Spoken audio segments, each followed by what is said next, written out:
vokwenda kana kwenda kenda kutuku botu mutufujikanira tulombele konsejeto watutela mana eto baka tokubana chapote fasi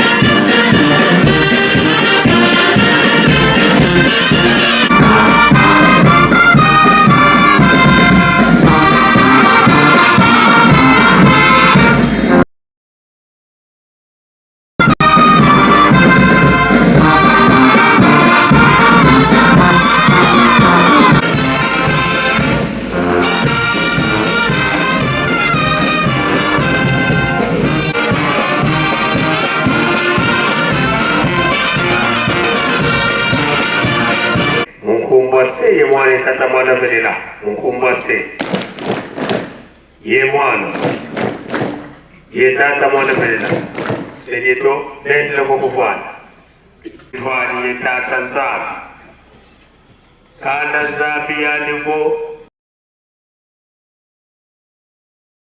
kanda lyavwetuka yanekwazaya nzabi yino seba woti ensilu za mfumo to Yesu Kristo vokwenda kakwenda kena kutulombela salisi peme ya ndongo ya kelika ile mbale santambula zisilukana na mupeto kanda ndome kanda wavwesuka mumongo wambanza mbola kubakituko bonso bukakalila ibukena ibukana tatamana kana kadiniyali inzala nzambi yanteka pasi jono mwana vokatuvana ndwengo so kadi lumbu kimosi kya pasi kutuvingila tulombele kwa tata nzambi watutela mana betubana dokubana chamwe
avana tata nzambi jambote munkumbwase ye mwana tata mwana velela munkumbwase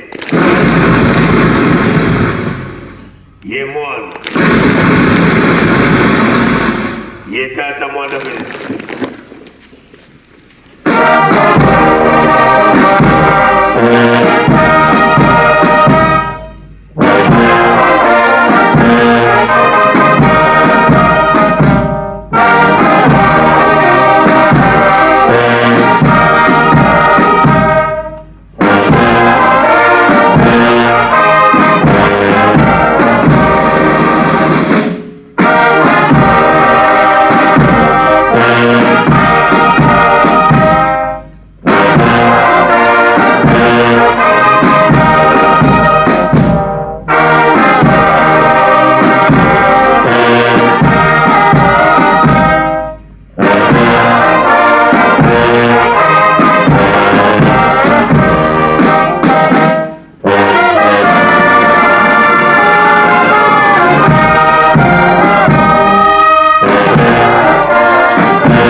oye! Kimbangisme oye! Kimbangisme oye!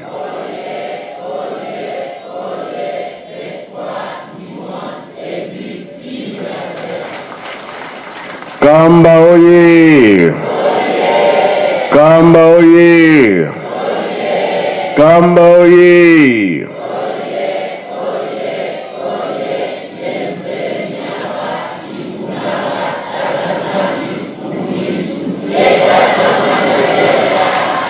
Bajen oye!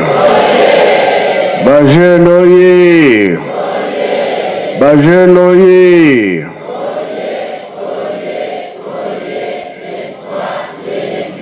Eunui! Embazi! Binumvia kunui! Yangalala! Esengobi esengote! Kiese voka kiese kui.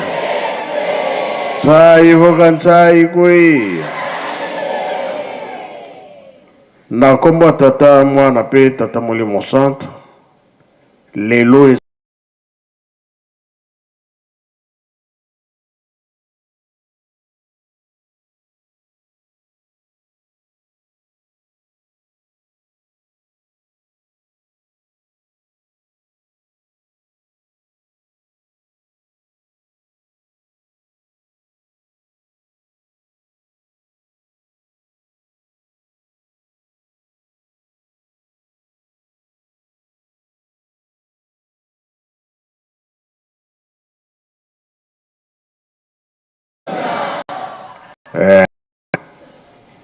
batata batei biso mingi.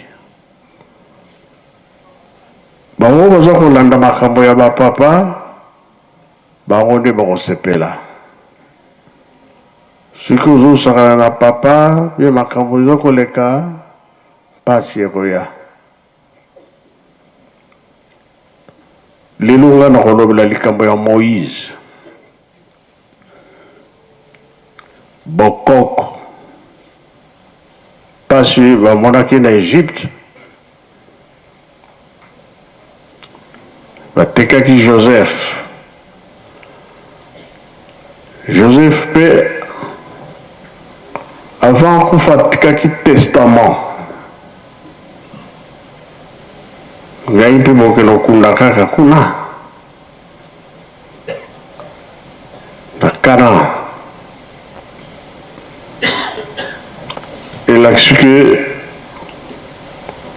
elembo ya tata Nzambe ezalaki na ye, mosali ya tata Nzambe salaki mingi alongaki. Emonani mpe oyo likambo ezalaki ke pasi mokonzi oyo azalaki kosimba Joseph afaki. Sikoyo makambo ekomaki mpasi kamo nini? Bana Israele bazalaki ebele, bana ebele aussi. Ruso boti mwana mobali boma ye. Ntango Moïse abotami, mama asali kitunga ati mwana bongisi atlandisi mpe motu yo talaka. Bakende otika ye wapi? Sika mwana mokonzi akenda kosokola. Mwana mokonzi amoni kitunga. Bokamata kitunga wana nini eza kuna? Atala mwana bebe nani Moïse.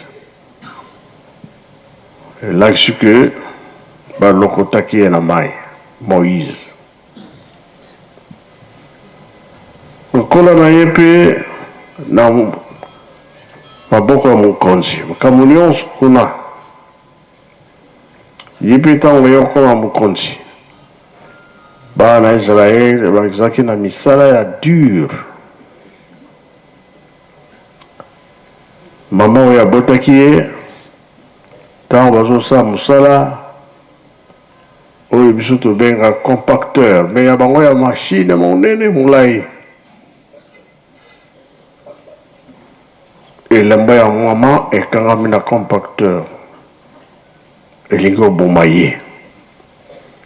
Moïse ntango atali mama wana kokufa akiti. Moïse nano ayebani te ke mwana Israel asauve mama wana. Bakestion mpe ezalaki mpona nini asauve ye, mwana mwasi mpe afali baboma ye kaka. Donc mpasi wana ngai nalingi papa Kabemba, papa Elebe bokontinue koyeba histoire ndenge ezalaki na Moïse ntango amoni ke ye aza moto Egypte te, azalaki ye mpe azalaki moyuda toloba mwana Israel nde esika ya desidaki na kuna akimbelaki. Papa Elebe ngai atelemini place wana balingaki baboma mama na ye eye koyeba na sikoyo Aron ndeko na ye bango nyonso bana Israel nini elandaki na mosala na ye asalaki ndenge Joseph mpe abimisaki makambo nyonso ya kitoko oyo azalaki nango ya loyenga mpe oyaki na makuna na Kana. Testament oyo asalaki mpo ete atikala te, mbowumbu atikalaki te akendaki. Allez voir pasteur, continuez. Na kombo histoire ezali monene ndenge mokonzi abule mokonzi alingo bapeseli yango tokozwa kaka liloba moke po tofongola biso mémoire biso tokende kotanga na kongo tata mwana kobotama mpe mwana ya Moïse. Moto moko ya libota ya Lewi balaki mwasi moko na kati na libota na ye. Mwasi yango abotaki mwana mobali. Amoni ete mwana azali kitoko mpe abombaki ye basanza misato. Lokola akokaki lisusu kobomba mwana na ye mikolo mingi te, akamataki kitunga moko oyo basali na banzete ya papyrus mpe apakoli yango goudron mpo ekota mai te. Atie mwana kuna bongo akei kotika ye na kati na matiti oyo ezalaka pembeni na ebale ya Nil. Mwana yango bongo kulutu na ye ya mwasi atelemaki mwa mosika pona kotala soki likambo nini ekokwela ye. Sima ya mwa tango moke mwana mwasi ya mokonzi monene ya Egypte aye kosokola nzoto na ebale. Basali na ye ya basi bazalaki kotambola na pembeni. Tango amoni kitunga na kati ya matiti, atindi mosali moko akende kokamata yango. Afongoli kitunga mpe amoni mwana mobali azali kolala. Ayokeli ye mawa mpe alobi oyo azali kaka mwana ya baebeli. Nzokande kulutu ya mwana yango aye kopusa na tuni mwana ya mokonzi monene na ya Egypte. Olingi ndekobengela yo mwasi moko ya bahebreu mpo apesaka ye mabele. Mwana ya mokonzi monene alobi na ye, kamata mwana oyo, bokolela ngai ye, bongo na kofuta yo. Mama wana akamati mwana mpe abandi kobokola ye. Tango mwana apesi ye nkombo Moïse, pamba te alobi na lokotaki ye na mai. Na kombo na tata na mwana peli mosanto. Na kombo na tata na mwana peli mosanto, ndenge tolandi introduction epai mokonzi abule mokonzi alingo bapesi biso. Sima ya bokoko na biso Abraham akwesaki mitindo o tata nzambe apesaki ye. Elaka oyo toyebi bapesaka biso ko mikolo solanda kwa nzambe na botumbi nyama pona alliance na bango alakaki ye ete bankoko no bakokende bomu boumbu wana ekozala ya 400 ans na mokili mususu mokili yango ezalaki nde Égypte mais quand bakende kuna basalaki 430 ans alukaki mayele nde akende kotika ye na tieki na kitunga atie na mai mwana mokonzi ntango aye kosokola nde amonaki ye azwaki ye. Alors ndenge totangi complot mama ya mwana na ndeko na mwasi nde bakende koyebisa mwasi ya mokonzi mwana mokonzi mpo azwaki ye mpe abandi kobokola ye. Libérateur ya bana Israël Moïse ye nde azalaki molobeli kati na bana Israël na tata Nzambe azala kosala un trait d'union kati na bango développement ayebaki te azali moyuda te azali israélite égyptien te ade azalaki moyuda ntango ayebaki yango likambo monene mpenza esepisaka biso na ezaleli ya Moïse oyo biso bandimi nyonso tokoki kolanda ntango ayebaki te azali mowumbu atikaki bizaleli nyonso mwana mokonzi elateli makambo nyonso nde amikomisaki mpenza mowumbu ya solosolo. Apôtre Paul azopesa biso yango na Hébreu chapitre 11 verset 24 à 25. Histoire ya Moïse esengeli solosolo na biso kosala te epesa biso mayele pamba te soki toyebi bokoko na biso toyebi histoire na biso malamu moto mosusu akoki kokosa biso te. La lelo tozali komona na 4-4 na bafamille même awa na biso na mboka Yerusalemi na nkamba batata na mama bazoko préférer mwana na bango aloba français mais ayebi kisingombe te mais mwana na botami awa na nkamba akoli awa na nkamba ayebi kaka lingala na français mais kisingombe ayebi yango te. Ezali mwa mawa mingi soki tosali kotambola ndenge wana ekopesa biso pasi parce que bankoko na biso balobaki te esenge na biso toyeba talo ya kwanga na ntango baboti bazala bomoi.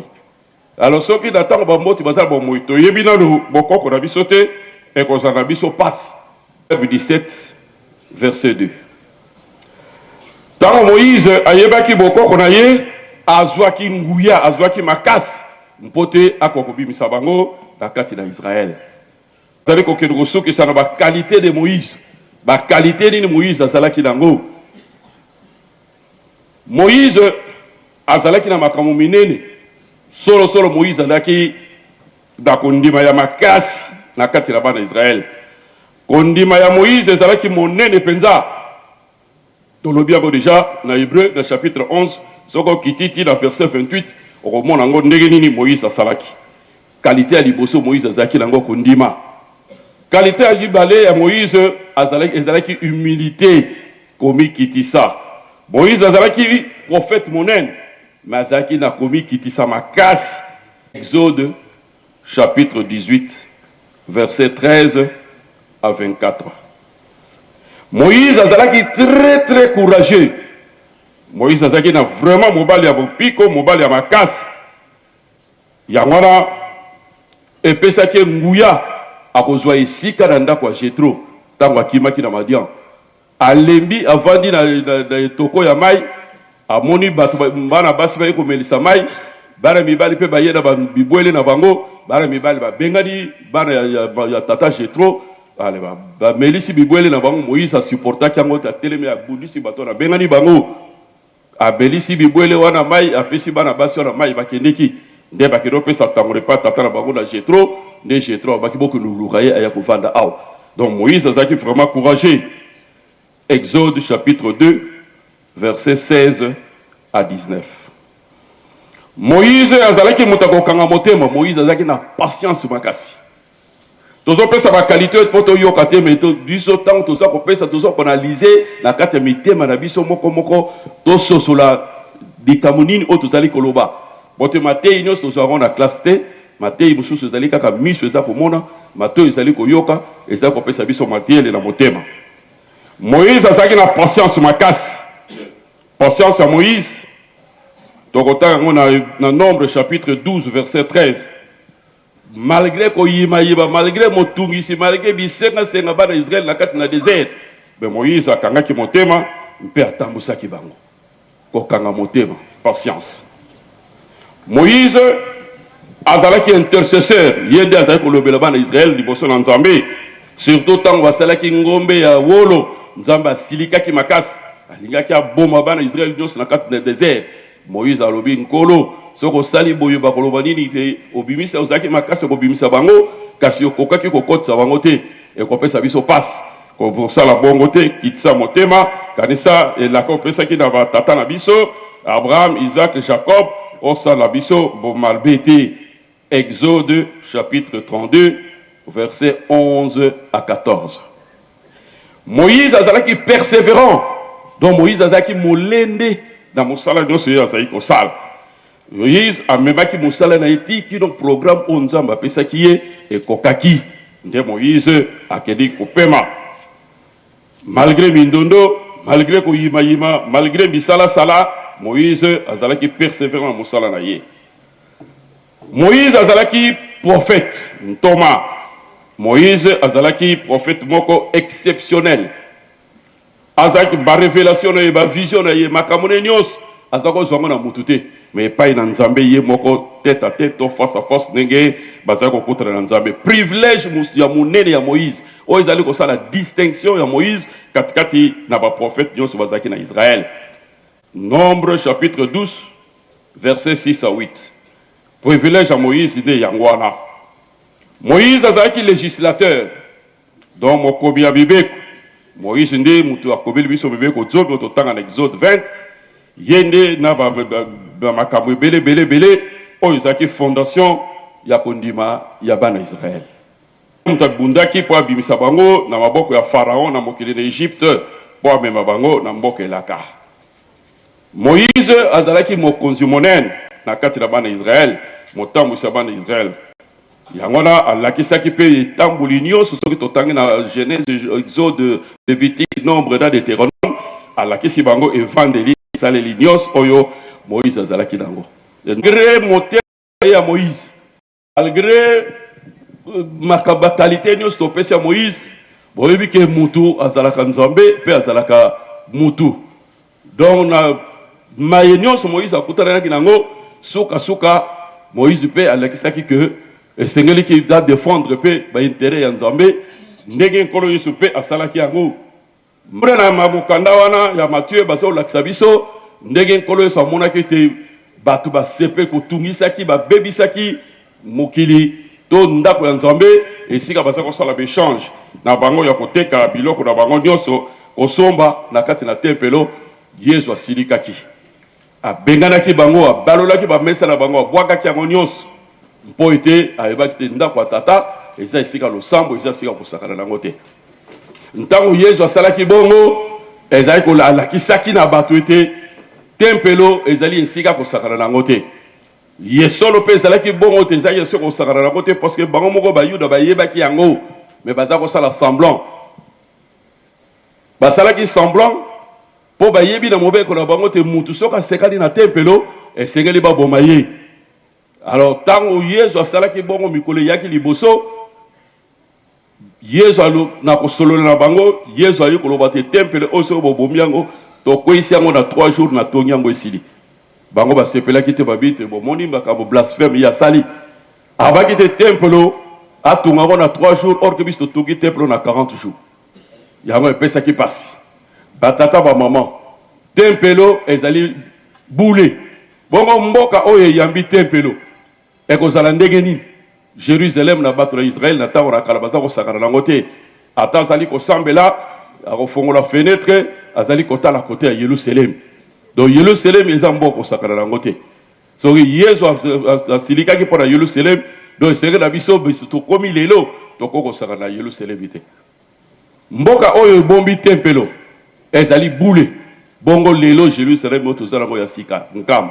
Est-ce que ekozala mboka salité? Est-ce que ekozala mboka mobulu? Est-ce que ekozala mboka bitumba?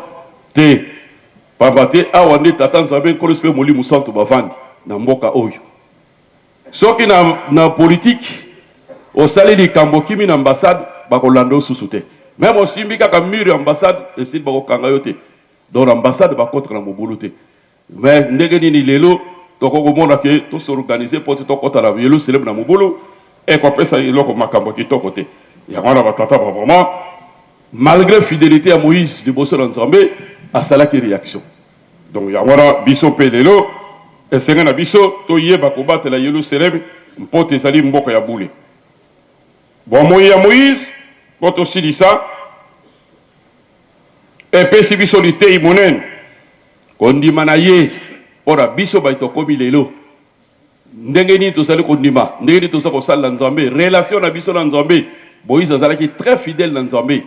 Tobokota en Hébreu chapitre 3 verset 5, ton en Nombre chapitre 12 verset 7. Moïse azalaki très fidèle na mboka Nzambe. Biso tozali na fidélité na Nzambe. Ah, on a quatre na yolo célébrer ndenge tofandi. Donc ce que tu consales le bon côté, tu consales biso passe. Ezaleli ya Moïse tango yebaki bokoko epesaki makasi a bundelaki bana Israël pe abimisaki bango. Biso mpe lelo to négliger bokoko na biso te. Ezali très important. Pour bakoko balobi na Proverbe chapitre 22 verset 6. Ton a 1 Timothée chapitre 3 verset 15.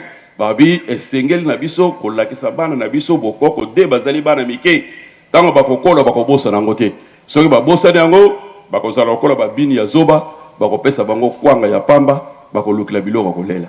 Tata Molimo Santo na telebiro na nanu na komba tata mwana pele Santo. Merci, Papa Lébé. Na komona Nzambe tata mwana tata Molimo Santo. Merci tata Molimo Santo na leloba opesi. To continuer na leloba ya kala oloba pe ya sika. Moïse tango yazali kotambolisa bana na Israël. Likamo moko ya monene monani oyo biso tokobakisa na oyo ndeko pa pasteur alobi ekomi esika oyo Nzambe tango ye aponi Moïse. Mosala na Nzambe il faut ponama. Soki oponami te okoki kosala mosala na Nzambe te. Moïse ya solo aponamaki. Mais Nzambe ye moko aye kopesa teni entre Moïse na famille. Ekomi na isika oyo tokamata kaka na point moko. Miriam ndeko oya Moïse ndenge bauti koyebisa biso na Aaron. Bakomi koyima mpe ko critiquer Moïse. Pour Moïse abalaki mwasi ya moindo. Tango Moïse abali mwasi wana, ebonani libala ezala lokola likama famille. Miriam na Aaron babani koyima. Ndenge nene Moïse asali likamo ya a consulter biso te. Biso nde sengelaki atuna biso. Koyima wana eyokani na mato ya tata Nzambe. Me babakisaki eloko moko yango nde epelisaki kana ya tata Nzambe. Pe biso moko mpe Nzambe alobaka kaka na Moïse te, Nzambe pe alobaka na biso pe lokola. Tozali biso nyonso to lolenge moko. Oyo Nzambe alobaka na Moïse, Nzambe pe alobaka na biso pe lokola. Bakokanisi bango batiki famille me bikokisani na Moïse na ndenge ya azali kotambolisa Israël. Likamo na Nzambe asiliki makasi na mbalakata pe abengi bango misato bakenda liboso na hema na ye. Tango bakomi kuna Nzambe alobi na Aaron na Miriam bapusana pene na ekuke. Atuni bango pona nini bobangi te pona contre Moïse. Je prends seulement le verbe craindre. Pourquoi vous n'avez pas craint de parler contre Moïse, mon serviteur? Likamo tozobete la mosete likamo ya kobanga. Pona nini bino bobangi te koloba contre Moïse. Mosali nanga. Donc tata Nzambe atali te ke bango bazali famille. Mais atali boponami oyo Moïse aponamaki. Pe mokuma oyo ya pesaki na ye. Mais pona nini bino bobangi te. Mpo boloba contre Moïse. Nombre chapitre 12 verset 8 à 13. Pourquoi n'avez-vous pas craint de parler contre Moïse, mon serviteur? Maintenant, quand on appelle cette distinction, yé moko. Moto nzambe aponaka. Yé moko nzambe a révélé la identité na ye, qualification na ye, relation oye nzambe azali na moto wana. Nakoloba na prophète, on na lobaka na bandot, na lobaka na bon songe, mais ce n'est pas le cas pour Moïse. Je parle na Moïse face à face. Il voit la représentation de Dieu. Ngana salaka na Moïse na secrétaire, mais ya zalo pour la binote. Pourquoi bo bangité? Naza ko insister nesika wana. Pourquoi bo bangité na koloba contre Moïse? Na ye a pelisi yango akei na ye. Tango ya akei Aaron akwei na mabele. Tango Aaron akwei na mabele, mpo ete alelela ndeko na ye Myriam a du lèpre. Akwei na mabele liboso na Aaron, na Moïse. Abengi mon Seigneur nkolo. Famille lisusu te, po na nene ba conséquence ya acte na bango nkana na nzambe epeli sikaboye likama kobenga lisusu ndeko ezali te. Nkolo, mon Seigneur, au monde, Aaron. Pourtant, il est famille propre. Bazali Boumomoko, famille propre. Après, alors, mon Seigneur, biso totamboli lokola bilema bazoba. C'est bien écrit dans la Bible. Nombre 12, verset 8 jusqu'au 13. Biso totamboli lokola bilema, lokola bazoba. Et tous allez coupables dans ma camo biso tous les kosal. Donc, ami qui est ici à quoi dans ma belle à reconnaître faute dans ma discours est changé. Discours est ça qui a biso peut tous allez kalokola ye yepe nzamba alobakana biso tous allez kandenge moko maintenant est changé. Nkolo pour nane et comme une sika ya conséquence. Nkolo biso totamoli lokola bilema lokola bazoba. Totamoli lokola bilema lokola bazoba. Pe limbisa biso. Limbisa biso. Tangoye a lobi bongo. Moïse maintenant a commis intercesseur. Ndege par pasteur Kabé Malobi. Intercesseur. Limbisa nzambe a lobi bon ça va. Na yokeli yo Moïse kamataye bokenane. Et c'est comme cela que bana Israël mobimba bakokaki lisusu kotambola te marche ya Israël ezalaki stoppé pendant plus d'une semaine pour baser la kaka et Myriam lèpre kokakosila. Tango yango esili maintenant Israël mobimba yebi tozwi retard oyo to telebi de sika oyo Bago bato sakite Moïse. Sikaboye, Nzambe appelle si kanda naye et tout moye. Histoire wana Israël mobimba baye bien. Yamwe komama na Bible. Bible est bon makate. Likamo ya malam elobi et komami. Likamo mabepe et komami. La crainte de l'Éternel est le commencement de la sagesse. Psaume 111, verset 10. La crainte de l'Éternel est le commencement de la sagesse. Bobangi na nzambe ezali ebandeli na mayele. Mais bobangi na nzambe ezali d'abord na moponami, na mopakolami, na motinami na nzambe. Ndenge biso tolobi ka Moïse. Bobangi na nzambe ezali kobanda na moponami, na mopakolami na ye. Na motinda minaye e badaka wana. Et makambo misato ezali dans la crainte de l'Éternel. Crainte ya motinda mina nzambe makambo misato. Vous allez vous comporter avec humilité. Na bonkonde na komikiti sa pona nene. Vous reconnaissez l'autorité et la grandeur ya moto yo azali motinda. Et puis de deux, koye banguya oyo ye alatisami na mosala oyo aponami na yango. Et puis de trois, koyeba bonzambe bosentete bonzambe oyo azali na yango makambo misato wana yango ça fait partie de la crainte de l'éternel. Mokonzi ya bule papa kombo ya mokonzi ya bule epesamelaki na biso te eutaki na Israël tata mokonzi ya bule, c'est un titre qu'Israël bapesaki et comment ezali marqué na kati ya marbre ezali kuna pe na temple oyo ya biso ya matete et eutaki chef spirituel.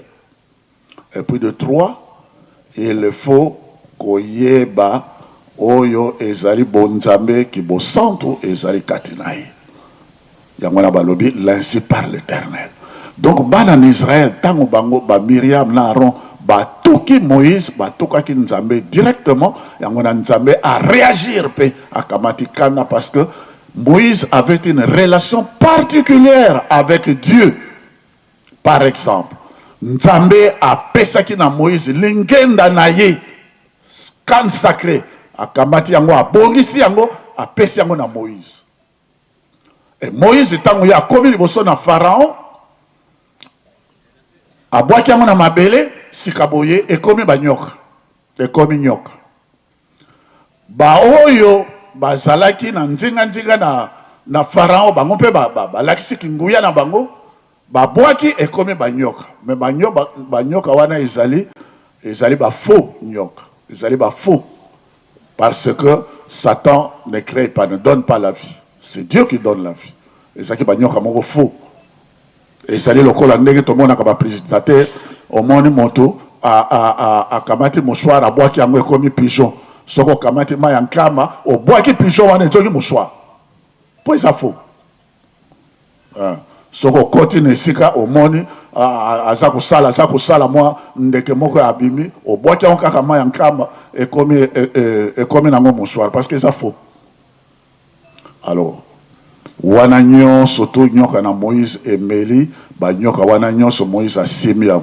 Donc ça veut dire que Moïse avait la puissance de puissance. Mota komisa ki bongo nzambe nde mota pesa ki nzete wana. Donc il faut ko bangaye. Ça veut dire quoi? Ça veut dire que à partir de ce moment-là, l'Égypte qui était super puissance à l'époque, Pharaon ne commandait plus mais subissait. Moïse ndem to azalaki na autorité. Moni likamona Moïse papa tata mokonjabole au bimisi sujet wana ezali très important pour na kopesa biso mayele na mokolo malelo na comportement na biso. Makambo mibale ezali na libota na tata nzambe oyo ezali na bokonzi na nzambe. Makambo mibale wana bana na Israël na biso il faut to lengela mo makasi. Motinda mina nzambe na kati na libota oyo nzambe aponi motinda mina nzambe bana na Israël bazalaki na bolengeli bazalaka na bolengeli na makasi penza. Et puis de 2 Yerusalem mboka na nzambe ndenge papa pasteur de Gaulle auta ekoloba Yerusalem basakanaka na Yerusalem na Yerusalem ezalaki na makambo misakbité de 3 parties. D'abord le lieu très saint, et c'est Sandouko et Salaki, et puis le lieu saint, où il Salaki temple, et le parvis. Ndengebiso Tozali na Yango Awa, Tozali na Kilongo, le lieu très saint, où il Salaki na Nzoto, il y a Tata Molio Monsample, Papa Kimbango, Pe Batata Bangonyos, la Sainte Trinité. Et puis Tozali na temple, et puis Tozali Pe na tribune, et c'est Kabiso Tozali. Donc, Moka Oye Bakoko Sakana na Yangote, parce que non seulement Yangoana ils ont construit force Yaban en Israël, mais Basalaki na Lingenda, et puis Basalaki na Maya Centre, et puis Basalaki na Ndako Oya Salomon, Ndako ya roi, et puis Nyonso Wana, ba symbole Wana, ezali ba symbole ya divinité, ya Bonzambe, ya Kibokonzi, Yangoana Simaki Israël, et Basakanaka na Yangote. Yangwana bana en Israël, soko bazali na likamo na bango, bazoki melaka wapi na temple na Yerusalem. Et c'est comme sous-souté. Et puis bana na Israël papa, likamo kaka Moïse apesa kiti ba continuer na yango, bazalaki na oyo nkoko na bango parce que tozali koloba pe likamo ya bon koko ndenge collègue auti koloba. Propriété funéraire. Oyo Abraham asombaki na bana ya kuna na Hébron na grotte ya Makpela. Propriété funéraire wana nde kuna bakundaki Abraham, nde kuna bakundaki Isaac, nde kuna bakundaki Jacob, nde kuna pe bakundaki Sarah na Rebecca. Nde bango nyonso tu bakundamaki, ba mama wana nyonso bakundamaki kuna. Et Joseph pe ndenge tata mokonzi abole yowuti koloba asengelaki mikwa na ye ekende pe kuna esika mosusu te na propriété funéraire na bango esika bonkoko na bango ezali. Et puis bango nyonso kaka kuna. Et les trois grandes religions du monde considéraka esika wana comme hautement sacré. Ezala na judaïsme bango moko, ezala na islam bango islam, ezala mpe na christianisme. Donc esika wana ezali hautement sacré pour na bango. Esika wana propriété funéraire na bango. Ndenge biso tozali na yango awa na moka nkamba Yerusalem. Esika papa kimbangu ye azali, esika ba papa bango bisato bazali, esika ba mama bango bazali, esika mpe papa mama Suzanne Kwakiadi azali na papa Joseph Diangenda Kiangani azali, ezali nde propriété funéraire esika ya boule ndenge zalaka na bana d'Israël. Esika wana basakanaka nango te parce que soko ko toucher na yango, o toucher bonkoko, o toucher racine na bango. Esika wana basakanaka nango te parce que soko o simi kuna, o simi bonkoko na bango. Esika na Abraham, esika na Isaac, esika na Jacob, bango nyonso kuna. Donc bana na Israël bazalaki na yango. Biso mpe esika na biso nde yango wa. Bonkoko na biso. L'histoire oyo ya biso, histoire na biso. Makambo na biso nyonso to ezala na mbanza Congo, bankoko na biso, une religion sans histoire est une religion flottante. Biso okomona na mbanza Congo, kuna nde kiti na bokonzi ezalaki, le trône du roi. Kuna ezalaki na libanga oyo bazako benga talidi ya ntidi kwa, obie lusunzi. Libanga oyo balemba batiaki bapakolaki yango mafuta po ezalaki symbole ki bokonzi la bango. Nzambe ezalaki kuna. Makambo na bango nyonso tu ezala. Donc tous les patrimoines sacrés du royaume ezalaki kuna na mbanza Congo. Mais soko mukana na Nzambe lobi na biso et maintenant je fais toutes choses nouvelles. Makambo ezalaka Nzambe ayekotia yango awa na Yerusalem na sika. Pona kosilisa Tata Molio mon centre, Nkolo Yesu apetaki elaka. D'abord ba prophète balobaki. Ezala Esaïe na chapitre 19 que bato mwini bakokena na bombo. Biso tozwaki na bombo. Bombo papa ezali kambo na tozako kama bato bakoki kosakana na yango. Tango bana na Israël basalaki 430 ans na kati ya bombo na Égypte.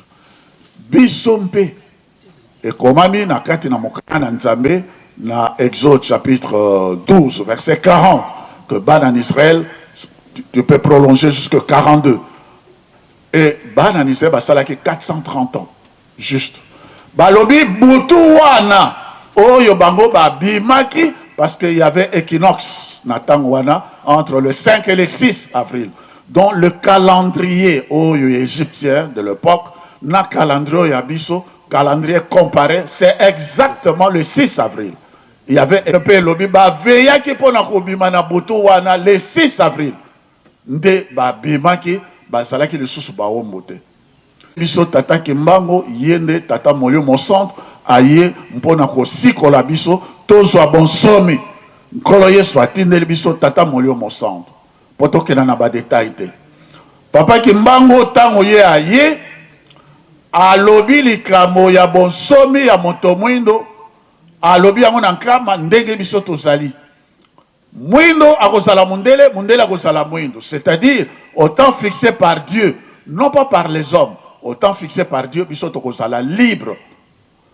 nkolo yesu mpona kolakisa ete esika nkolo yesu azali tata kimbangu azali relation ndenge biso tolobi likambo na Moïse parce que loba ya kala mpe loba ya sika relation ya nkolo yesu na Moïse était une relation très particulière presque intime akamatili ngenda ya bokonzi na ye voilà nde apesi yango na papa kimbangu nde nkolo yesu alobaki ya likolo mpe ya se epesameli ngai akamati mvoila na ye apesi yango na nkolo yesu donc il faut yo ozali koloba to mabe epai na tata kimbangu directement vous touchez l'autorité ya nkolo na biso yesu kristo parce que ye nde moto apesi ye mvoila parce que ye nde moto atinani ye nde alobi mono ntumwa ye nde atinani ye nde nyonso to ezali il faut kotia ye na esika na la grandeur ya papa kimbangu la divinité ya papa kimbangu et puis bo sainteté ya papa kimbangu yango wana nzoto na ye ezali awa yango wana mpe l'état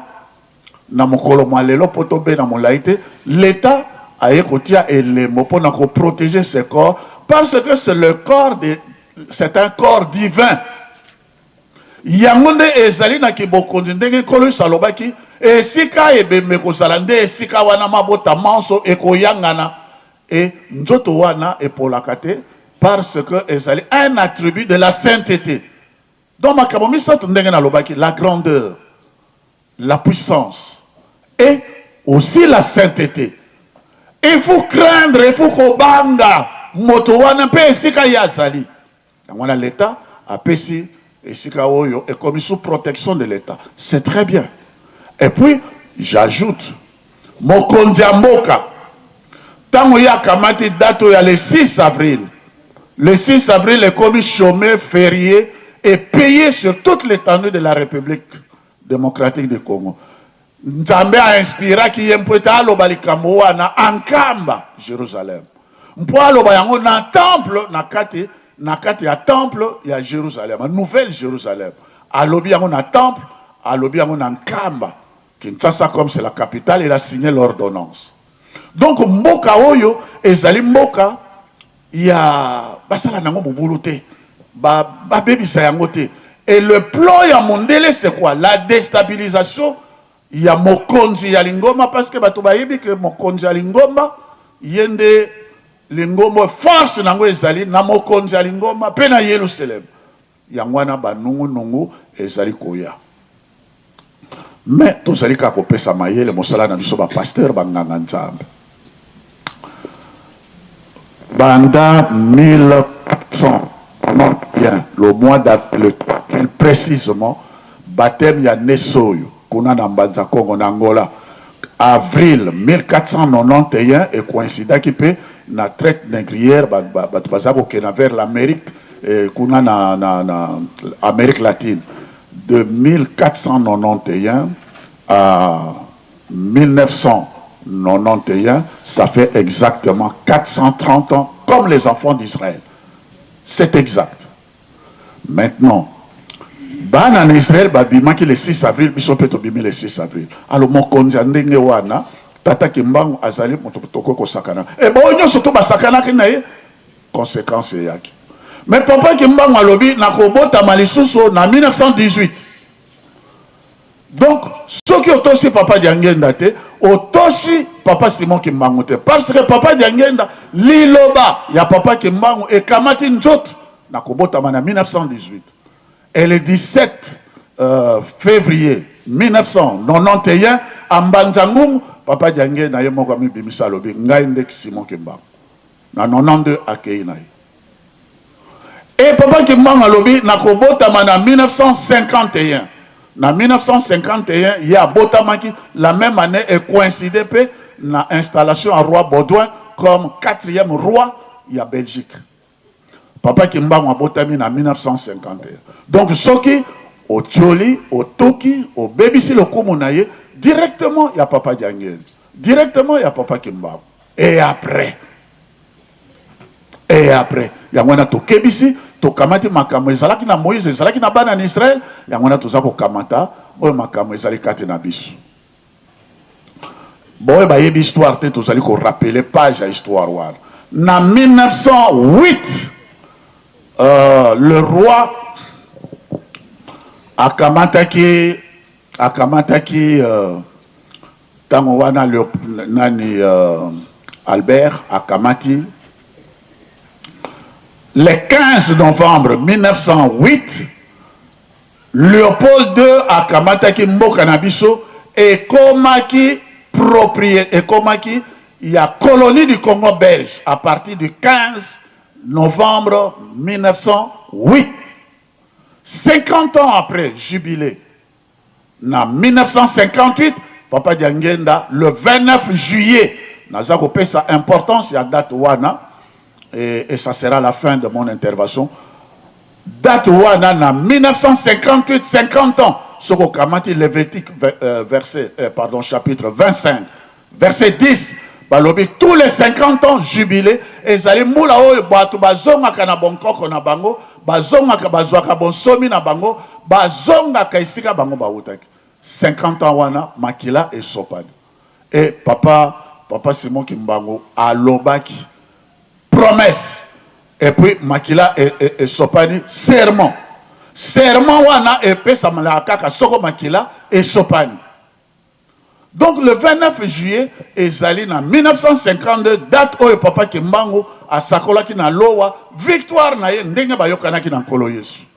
Et ça date moko historique et prophétique ya makasi. Ya sakolaki elonga na ye kuna na lowa le 29 juillet 1952. Et le 29 juillet 1958, 50 ans après la colonie du Congo belge, Papa Diangenda a sopi makila na ye. Tango a sopi makila na ye, nzela efongwami ya bonsomi ya Lingomba, mpe ya bonsomi ya mboka na biso, et na 1960, 17 États de l'Afrique noire, badjo indépendance na bango. Donc ils allaient date moko ya makasi. Tango biso tokomi enfin en 1989, le 29 juillet, Tata Kimbangu a dit décision ya kusala likamo moko ya makasi. Papa Kisoloke la kota kinda kwa nzambete, Papa Diange na kota kinda kwa nzambete, Papa Dialunga na bakota kinda kwa nzambete na mokolo wana. Et la tango wana pe nzembo ebimaki pitié. Tango wana pe nzembo ebimaki vous êtes des ambassadeurs. Ba bondela ki makasi. Papa Diange na yaki kosala biso révélation wana par après. Pour événement wana elekaki c'est-à-dire Tata Kimbangu aseleki alobi bokenaki kuna na nkama bolobaki longola sapato longola mauvais héritage longola emballage mais baye kozonga kaka na yango ntina moko te ale to nasilisa kaka likamo mbala moko yango wana ba pitié basengaki tata ayoki alobi bon tokosala ndenge nini likambo wana nkolo Yesu alobaki ezali parabole te ezali nde likambo nkolo Yesu nzambe apesaka parabole te ezali nde likambo yo ya solo ndenge nkolo Yesu alobaki ete tikela biso nano tango na Luc tikela biso tango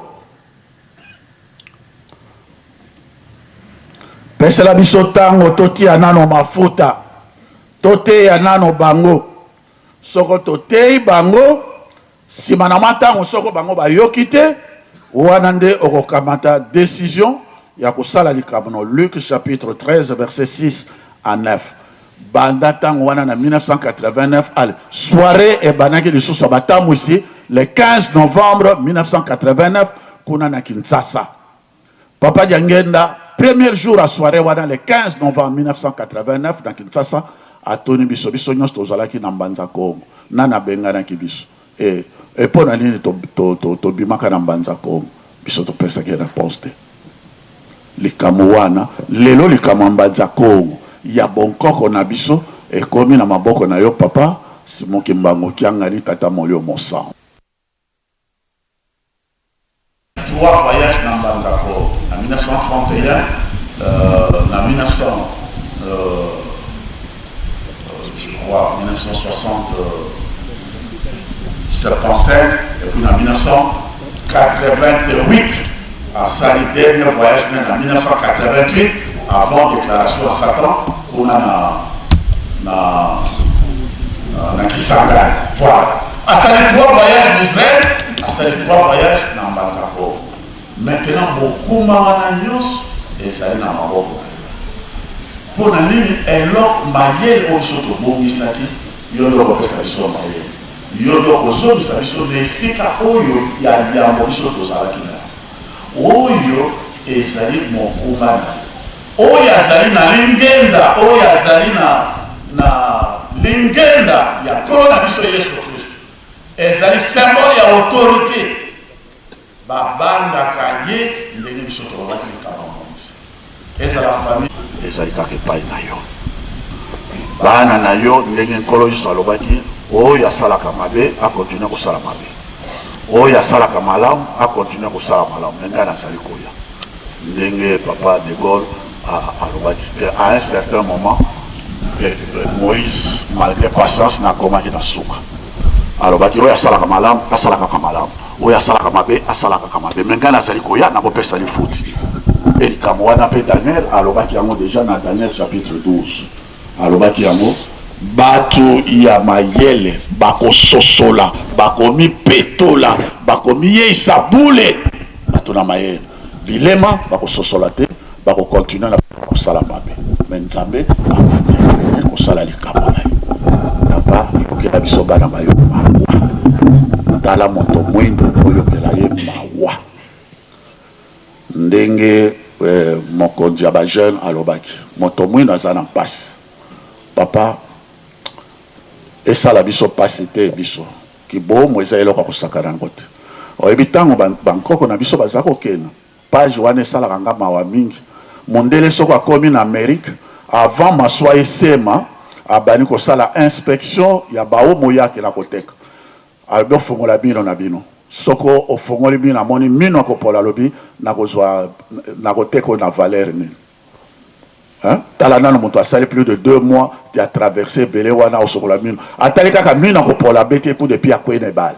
abi eza marchandise avarie barekin baleli molobeli azalaki te soki atali mokongo makwanza nzoto nyonso to makwanza alobi oyo eza lokola makayabo epola na osala yango nini nyonso ezalaki avarie il faut abwaka yango na ebale c'est-à-dire bato barekin baza kolia bango pasi ya moto mwini tozonga lisusu na boombu te yo ozali dernier espoir na biso papa salisa biso komisa biso na esika elaka biso tozali kotalela yo e biso mpe tomikitisi kaka liboso na yo yo nde okolongisa biso elika na biso nyonso kaka epai na yo papa na nkombo na tata mwana tata molio mosango.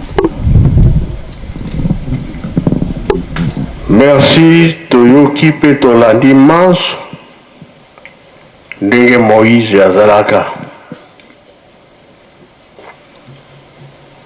bokende kovanda bato mpe batelemi mpona kobundisa Yerusalemi. Soki totali koko amonaki pasi papa Kimbangu mpona loposo mwindo abika bafimu mikolo nyonso za ya kolala kokangama kingo ya kokangama maboko ya kokangama makolo ya kokangama mpona biso tobika. Bakoko balongaki mpo bakendaki bapapa mpe basali manso balongaki kasi oyo likambo ekweyaki bajeteki bakufaki ndenge tozalaki na nkamba wana 5 mois kamo mingi ebebaki batata bakendaki na mawa yango ozomonaki ezokontinue ti sikoyo pamba te tozalaki na makambo mingi na motema ya kosala kowelela bokonzi biso na biso nga nazalaki koyoka yango na monoko ya papa Kayombo. Soki ake Kinshasa lela kozonga fo aloba bandeko na yo basalaki réunion basalaki boye balobaki boye balobi bakosala boye wana toza na papa Mfuma Mbanza mwana tiki papa akende na Kinshasa kuna ba réunion makambo ezo kozonga biso mpe tozotala kaka elelo tomoni yango réalité babongi mpo baya oyo ezali Yelusalemi. Est-ce que nzambe soki asiliki tozwa mapamboli bato mpe bazokotela bango bazotia commentaire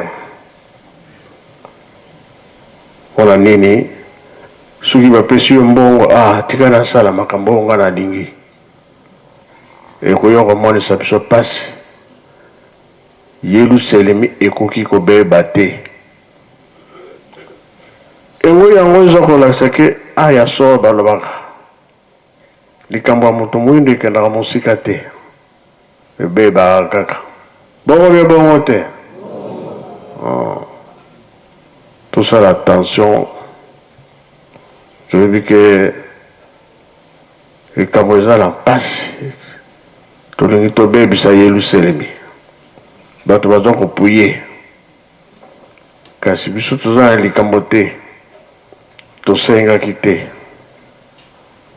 bango moko bakangaki likambo atika kosala yango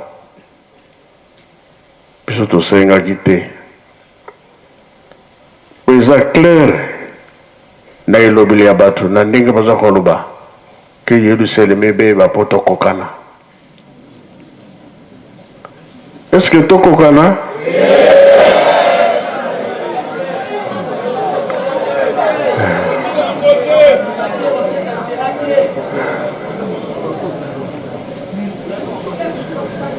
makambo baza kobongisa Yelusalemi ebeba kaka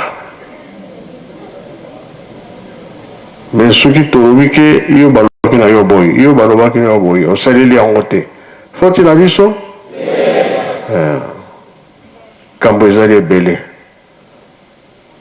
oyo ezali ke soki tobimisi basekret okosentire ka kambo aza na likambo te. Les 12 tribus. Et ça, quand il n'est pas passé. Évitez papa Kakema, papa Nani.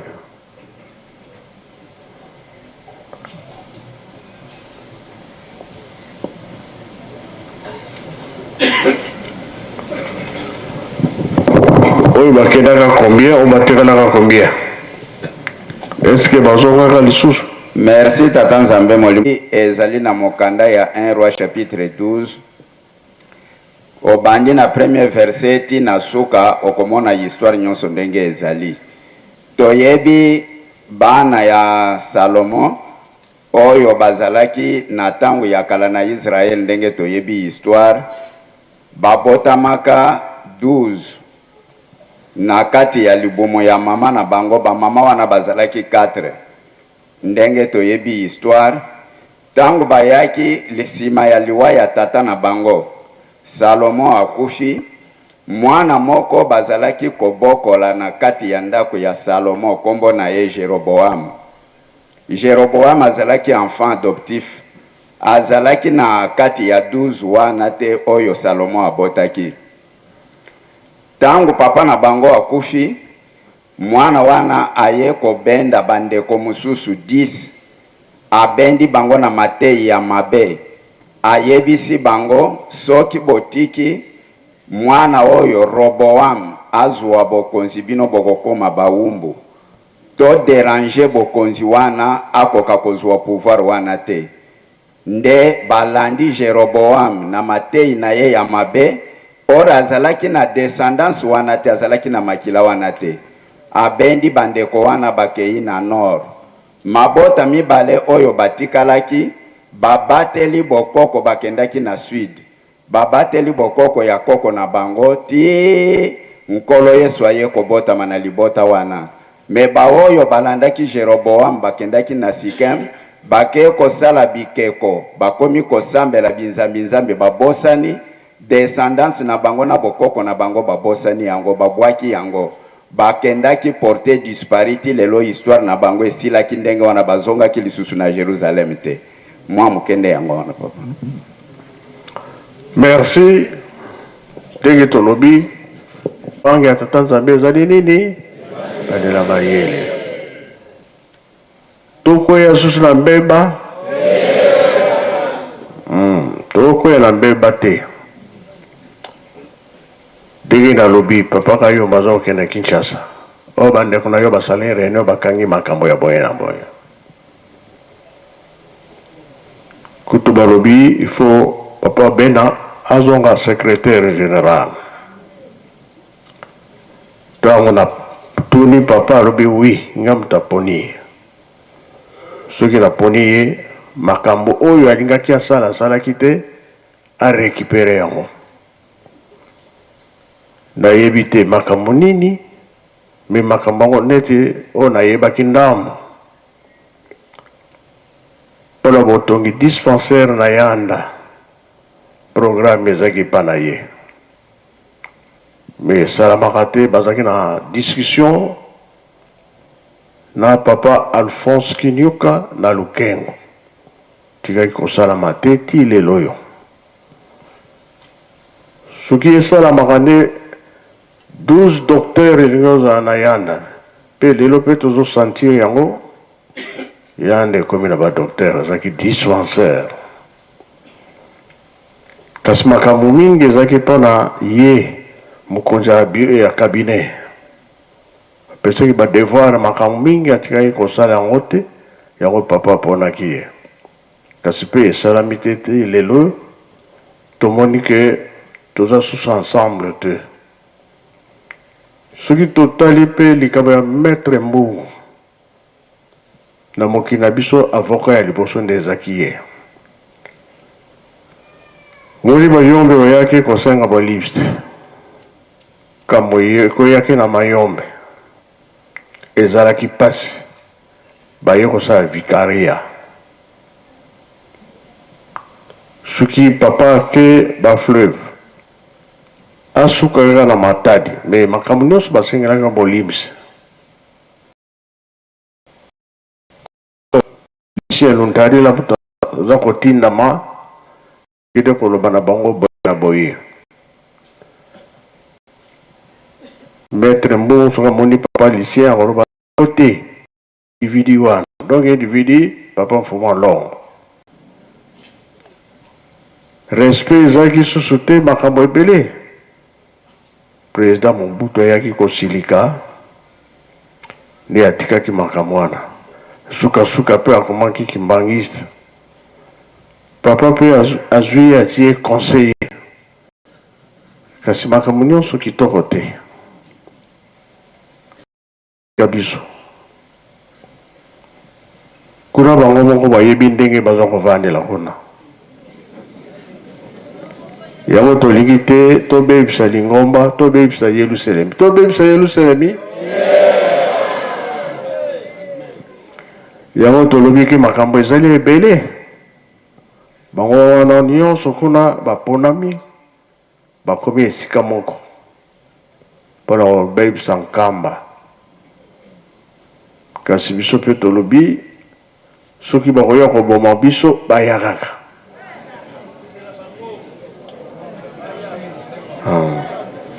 moko moko aza na likambo na ye soki natali bien na Suisse mpe papa akendaki ye moko te bango mpe bakendaki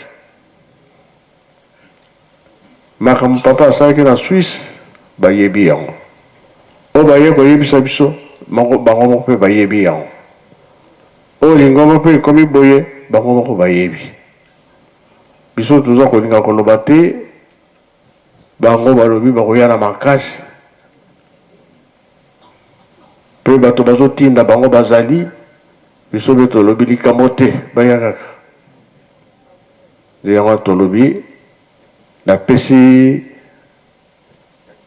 makambo ya Moïse mpona nini mpasi oyo amonaki mais patience azalaki nango biso mpe patience ezali mpona kotala lingomba toyebi manso ndenge tozalaki na 5 mois awa toyebi papa kolutu akei makambo atikaki toyebi yango na biso bana papa fumalongo akei makambo atikaki toyebi yango ye alobaki olali na Kinshasa kolamuka na nkamba olali na nkamba lamuka na Kinshasa mutakiangani ye mutatikali makambo nyonso epa na ye ye alobaka te asengaka te bino nde bokosekisa ye bino nde bokolobisa ye bovanda na ye bien toujours mutakiangani ngai lisusu te donc mutakiangani atikali abongisi makambo na ye ekomi contre mpo na nini tozokomona yango voyage ya liboso atindaki na kazangulu oyo elekaki kuna na koreki bango ngo bayebi oyo bato oyo bazwaki makambo mpo ya bandeko na bajeune bayebi mpe korale yelusalemi bayebi ti lelo oyo bazoderange mingi biso mpe toyebi bango me toyebaka te mpa tozokende makambo ezali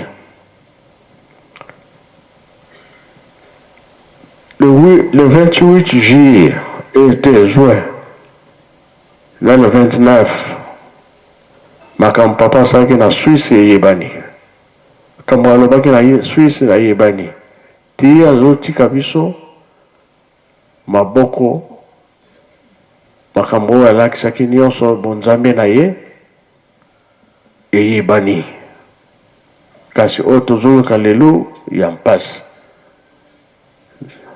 nayebi te papa elebe soki okoyeba bachapitre papa atikaki avakata motema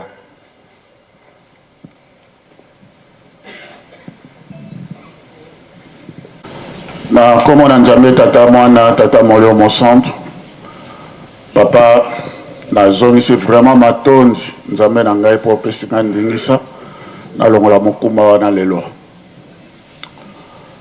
na kombo na tata mwana tata molio mosantu boponami soki oponami te okoki kozala témoin te likambo papa mfuma mbanza alobaka ezali bongo ngai naponamaki mpo na voyage nakende na Suisse tala na ntango wana ya 33 ans nazalaki na ngai na responsabilité ya monene na lingomba te me nzambe aponaki ngai nazala témoin ntango ngai nakei na mokuse nakomi avant papa voyager alobi na ngai alobi ngai naza ko voyager par Brazzaville ti Genève en Suisse mais yo parce que ezalaki vendredi alobi yo kolanda ngai vendredi okoleka na Bruxelles oleka na Bruxelles ti oye kokuta ngai na Suisse tango ngai na voyager c'était le 27 nakomi batata ba mama bakimbangiste mokili mobima boza kolanda tata mokonzi ya bule nzambe asalaka déplacement pamba te soki bomoni papa akei na Brazzaville to akei na esika songolo en mission spirituelle ya makasi azalaka touriste te nga nakomi le 27 le 28 papa tozalaki kolala anga naza koloba papa be naza kolanda tozalaki kolala mbetu moko nga na papa be epai ya papa Ndombele na Petit Saconex papa Mfumalonga aza kolala na résidence de Verrier kuna na kote mosusu po place ezalaki te esika biso tozali kolala na tongo ya le 28 juin papa be na ngai na papa Ndombele toye papa be na ngai tokoti na chambre ya papa à 7 heures du matin papa alalaki tango biso tokoti topesi ye mbote tozalaka biso mibale tango topesi ye mbote papa alobi boye asambeli nano tango ye asambeli azalaki ya kolala tango ye asambeli esili alobi na butu ya lelo donc le 27 le 28 namonaki alobi pharaon mais biso to comprendre que Lucifer atelemi na armée na ye mobimba makasi liboso na kiti na bokonzi na nzambe tango ye atelemi na kiti na liboso na bokonzi na nzambe chez le vieillard ezali na Daniel chapitre 7 tango ye 7 24 Tango ye a telemi le bosso na nzambe. Nzambe a kati mokano, le vieillard. Le vieillard, il a tatane, tata kimba. Il est monté longa qui en 1952. Les colonacés ezali yaye. Bon, continuons surtout ezala ki naye. Le kola papa diangue na tosa ki te ki non a souk. Maintenant, a pesiye ki bo continuer à lobby. Ezala ki bo continuer, ezala nguye, ezala makamunyon se pesa meringay. Wana papa diangue na kontim. Azali na ki longo, azali na biso azali koyoka. Pe azali kati na yo po binomi bale bosa moto moko. Ki bo continuer surtout et pesa meringay. Namoni bato a Congo Brazzaville, pays à liboso a sitaki Congo Brazzaville. Namoni bato ya Congo Brazzaville, baye pa inanga basengi kimia. Yango no mona ka pays wana ezalaka nango stable. Après namoni Gabon, après namoni Cameroun. Yoana ba pays moko azalaka ko cité. Et puis après mokili mobimba e bani ko ya e pa inanga poto azwa kimia. Mais namoni RDC Zaïre à l'époque bazala kati ya passe. Ndenge ya lobaki. Tango ya lobi yango esili nga nazalaka toujours na précaution nazalaka kozwa ba note ya makambo wana na bibili bana na note yango tout ça esili. Papa paso ndenge biso tolobaki na RDC. Paso ezali na kati na mokili ezali na moto mosusu te ezali kaka epai na yo nde moto kopesela yango solution. Lelo soki biso tolenge tozwa papa Diangenda. Papa Diangenda tokozwaye epai na yo po yo na ye bozali se moto semo moko sika mosusu akokimela ezali te yango wana nalobaki awa papa soki respect ezali te ndenge balobaka ntoma na nzambe na mboka ne azalaka na respect te kutu na famille na ye mpe azalaka na respect te tokozwa solution epai ya nani papa soki otiki biso soki otiki biso kaka epai na yo tokomi le 28 et le 29. Toujours papa Bérananga, Azo Landangai, et lui peut témoigner. Nzambe a salaki bongo, pourtant on a koloba bat pour yo makamona yo te, ya salaki. Azalaki de l'autre côté, et moi je suis ici. Ne koulou soupe salaki à bongo.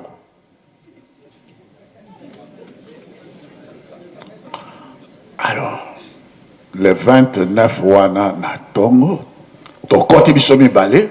Papa lalaki, tango papa alali, à Tony, Oslo, Sotolobi sa capitale est en Norvège. Abina butu ya lelo, na wote na kena ko kamata ba tata bisatu, ndia kamata ki ba mota na ko kamata bango, il est en Suisse, mais na ko kamata ba mota misatu, kuna na Kinshasa et na délégation na bisonyos to salaki tour ya Europe mobimba. Mpona kotala esika oyo milimo na bato ezali na Apocalypse chapitre 18 verset 13 nde bato ezalaki bombo ezali kaka bombo ya nzoto te me milimo na bato bazalaki koteka na kati na mokili papa kulutu tango yakenaki azongaki no ya libusu oyo ya mibale nde convoi wana papa Diangenda akenaki mpona korécupérer bango baya pour papa dialunga na programme na ye awa na Kiemba yango na bayokana na papa koloto abio kena ko récupérer bato wa nde papa ebisi biso soko tanya mon Apocalypse chapitre 18 verset 13 okomona trafic de corps et d'âmes humaines yango na mona ka moto akufi awa mais akeko bongo na mondele ba mindele mingi bazali na bato mwingi bateka bango et papa Diangenda mpe entre parenthèses atangaka komo pe ya mundele moko azali monsieur Thierry yende asalaki film oyo le cycle de serpent atolaki papa Diangenda a belge alobi asalaka ne belge mais asalaka ne mundele taza moto mwindo soko mokolo ekoki na kolongola elamba wana kotonga ne moto mwindo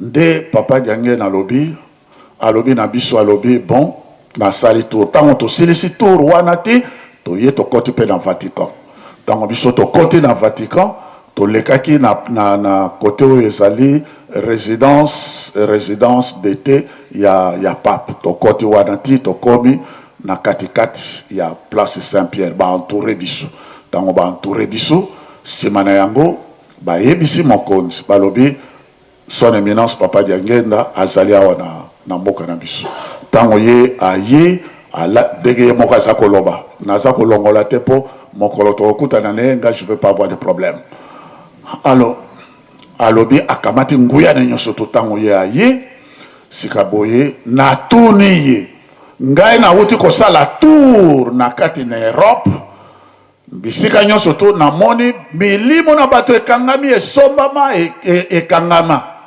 yazongisi alobi oui c'est vrai maintenant natuni mosala obino bozwaki na nkolo Yesu milimo wana ekozala kaka ya kokangama yapesi réponse à bino ils doivent être tous libérés alors bon nyonso toka ndenge ekomama na mokana na Nzambe ezalaki mawa mpona nini ndenge kaka ezalaki na bana na Israel ntango bango babimaki na Egypte eh bien Egypte ekomaki na kati na mpasi mpo baombo basi abimi na bango ntango mpe ye alobi bongo atuni papa vous allez rentrer comment papa alobi ndenge nga na yaki ndenge nga mpona kozonga alobi ne vous allez annoncer cette nouvelle au monde aujourd'hui papa alobi ngai na kosakola yango te bato na ngai bakotikala kosakola yango soko ntango yango ekoki nde alobi bongo na nsima na moke papa abani kokonisa biso ti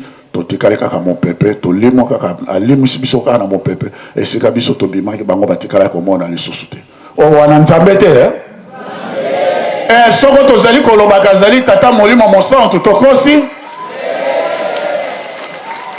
nde abibi na ye akei na ye nde abibi na ye akei na ye ntango ye asilisi koloba bongo alalaki papa Bena est en train de me suivre atomboli maboko na ye na likolo bosakola yango na kati ya mokili mobimba ngai nasakoli na foti nyongo na ngai papa nasilisi.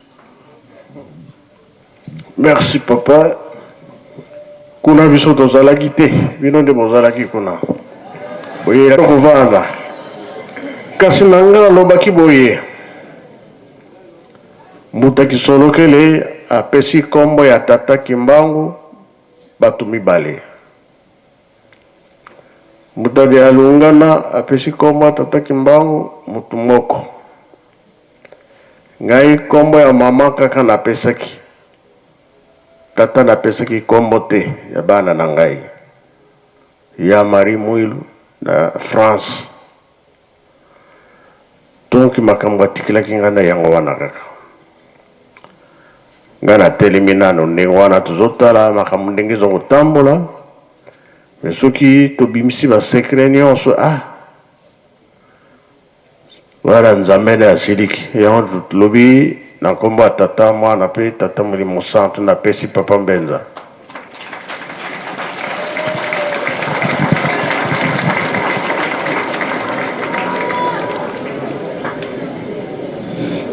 Merci papa.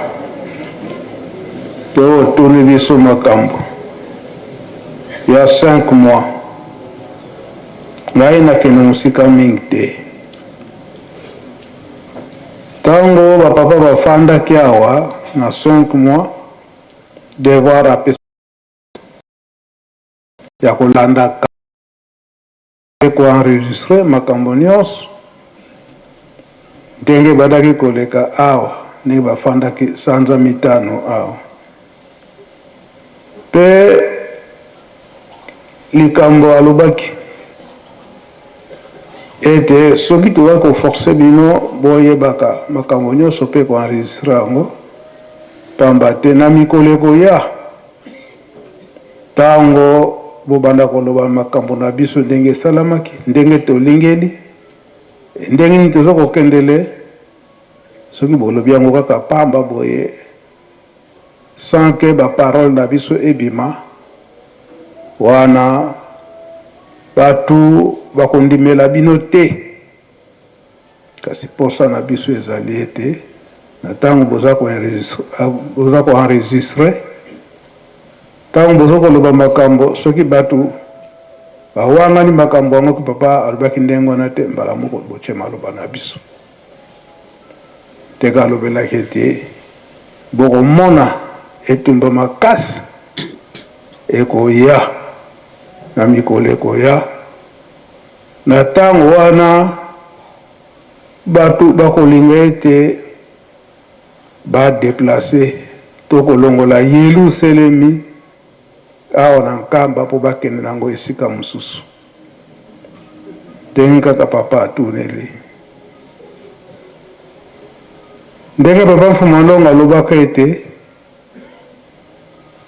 soki bomoni eke bato balingi badeplace Yelusalemi ekende esika mosusu, na ntango wana na 89 posa na bango ezalaki ete Yelusalemi elongo awa na nkamba ekende kotongama na France mpe basalelaka yango. Bakendaki kosangana mangomba ya bango na bango bamindele nde bakendaki kosala Yelusalemi ya sika kuna.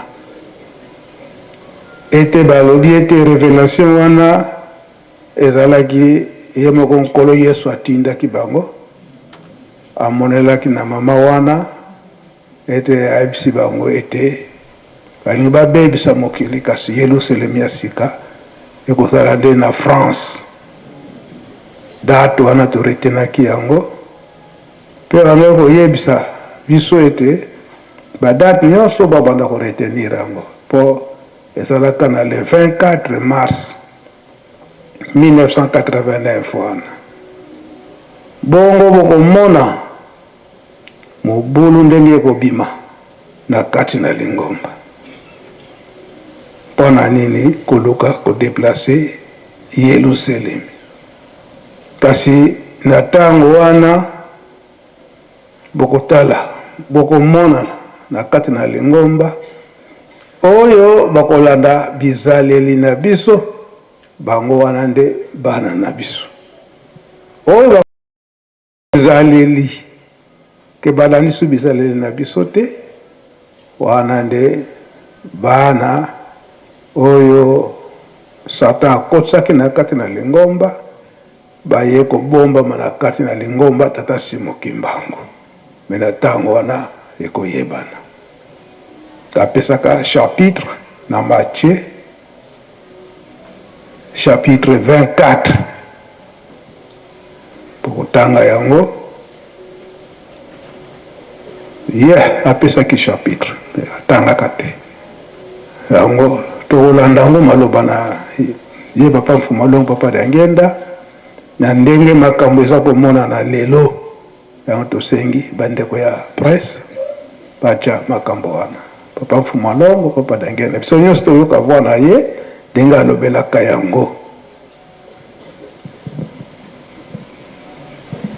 Okunyo kaka mwana Pierre Santu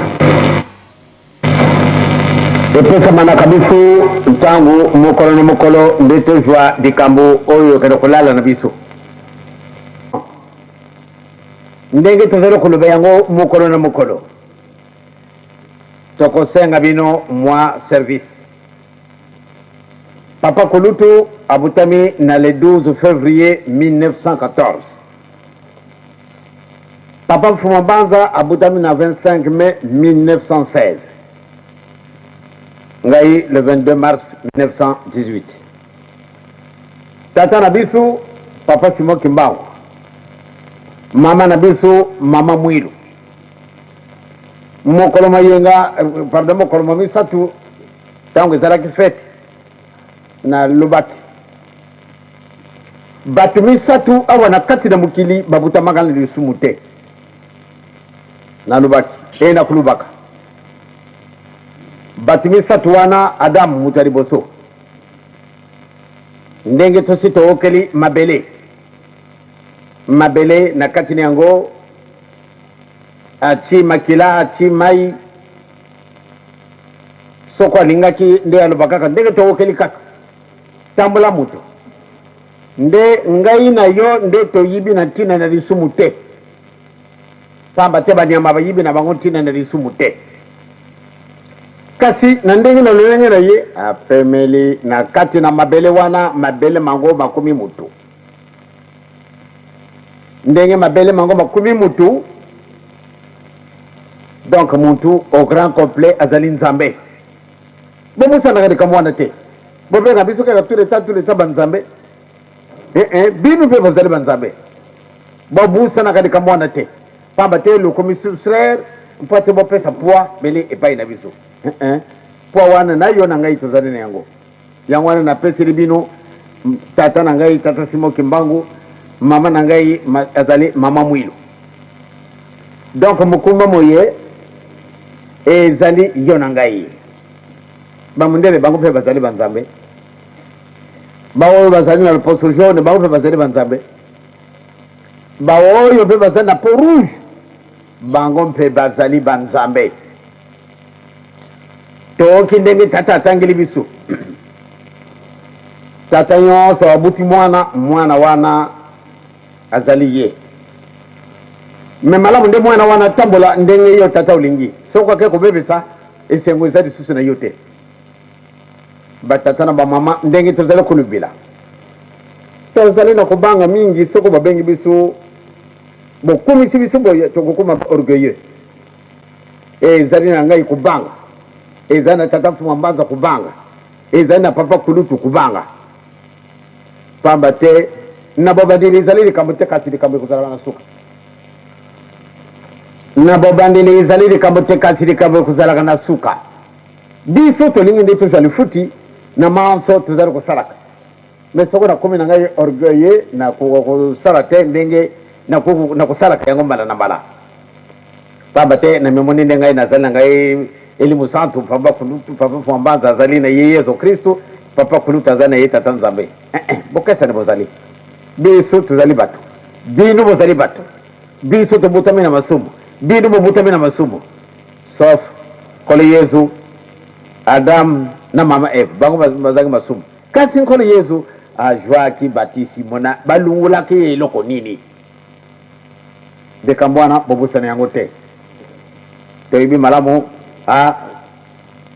oyo nzambe ya Sadrak oyo nzambe ya Abdenago oyo ezali nzambe ya Misaka oko kobenga biso ndenge wana kasi soko bopesi biso kaka po nyonso tu tozali awa mokolo mosusu soko nasali lisumu ebien yo obebi pamba te elimu santo asalaka lisumu alors banda ntango wana okomi mutu moko ya kokesana pamba te nazali na nzutu donc botia nanu mwa ndelo na koloba tous les temps bopesa biso kilo wana soko bozali esika na bino moko na kanisi kasi soko bozali esika na biso tokokaka na matoi botia kubisa biso bizali banzambe eza na biso pasi batata na bamama tozali kokende bino bokei kotumula mpenza lokola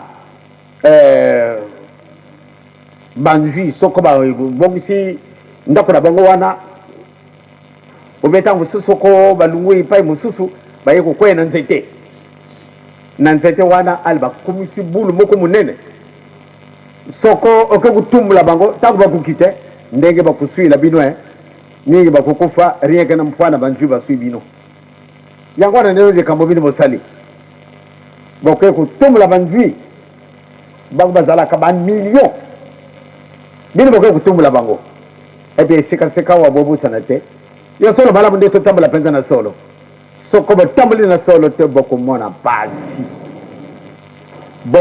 mpasi oyo bomonaka nanu te likambo oyo ngai na yo tovandeli awa ezali likambo kosekana te bobouge mokili mobimba ekasi bozali kose rendre compte te de la gravité bozali kose rendre compte te de la gravité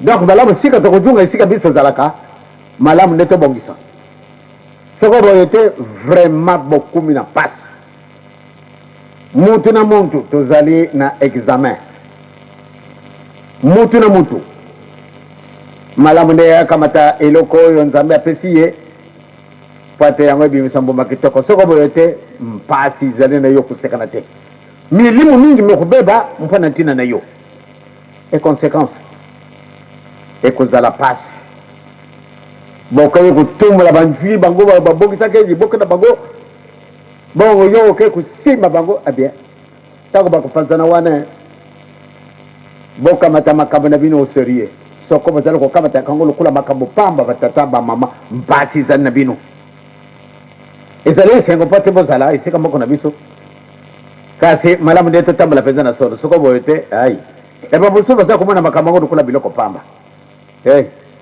obebi yango na ngai natindaki ngai mokanda na mutu te oyo alingi aye naboyi te kasi kenda kobongisa soko boye te ndenge papa Simon Kimbangu alobaki ete bon oyo nsambo yo ozwi kenda kosala yango soko boye te omitumi moto mingi tosi tomoni batumami moto lokola kosakana ntango oyo ezali ntango na yo nzambe akamati yo atelama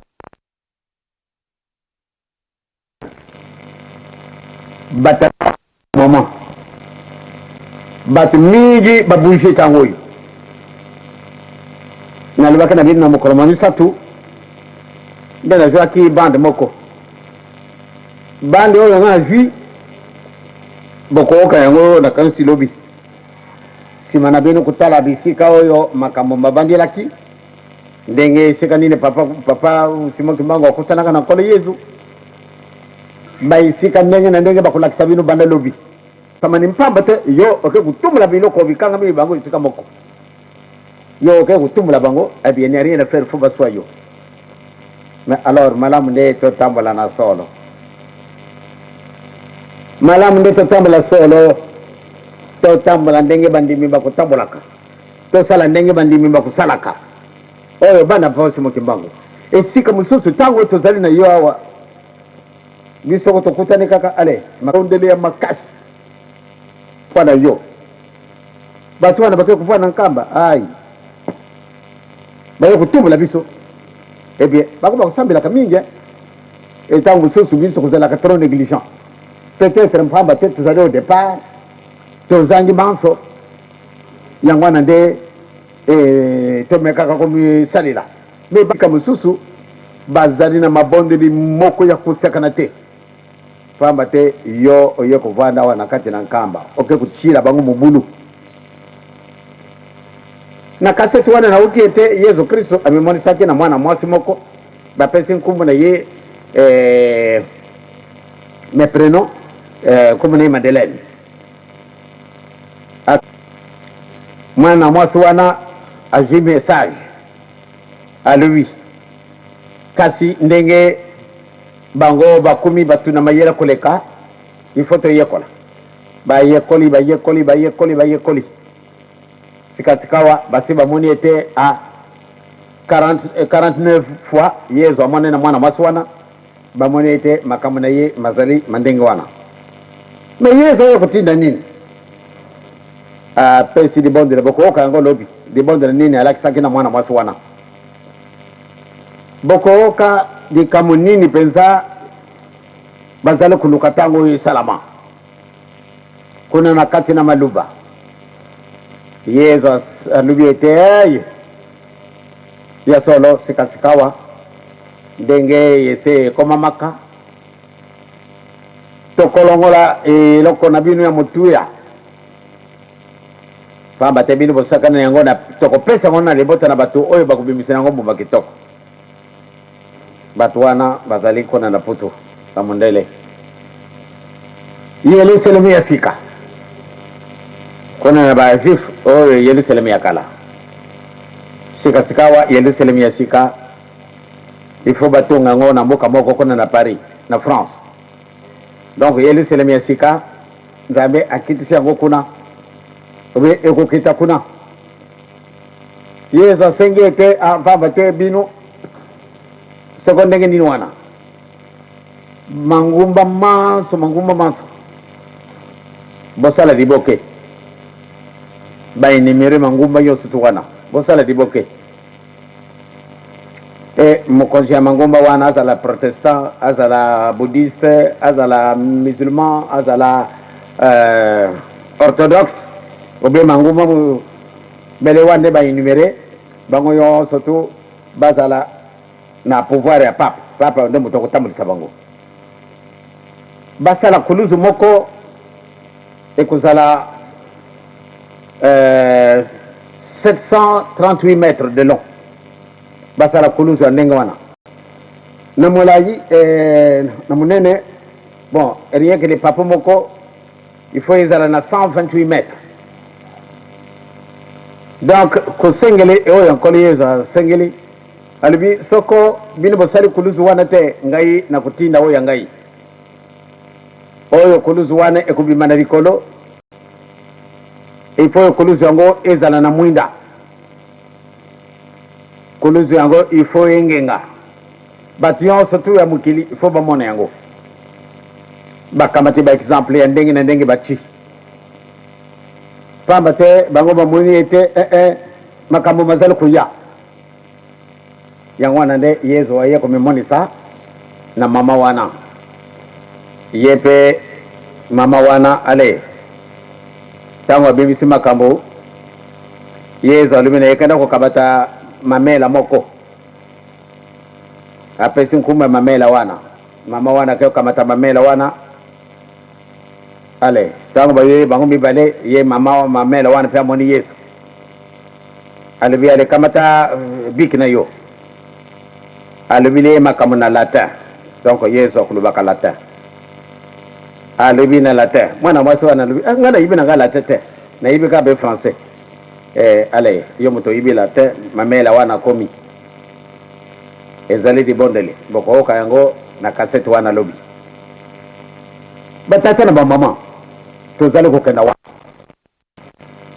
makambo ebele makambo kuna référence biblique nakanisi na Matthieu nde chapitre wana pesa bakamati molai Matthieu chapitre 24 yango wana kooka yango ndenge bacommentaire esalami na kati na bato ya mayele wana il faut mokili mobimba bato bakenda kuna na pèlerinage bate la France ndenge elobamaka na ntango na kala azali mwana mwasi ya nkolo yesu ndenge balobaka mwana ya liboso ya église wapi église catholique donc bato nyonso basengeli ete bakoma bakatolike yesu moto aye kolobalika mwana batata na bamama mwana mutu bakoteyaka ye na nini na masese tosi toyibi tozala ntango oyo toyiba malamu nde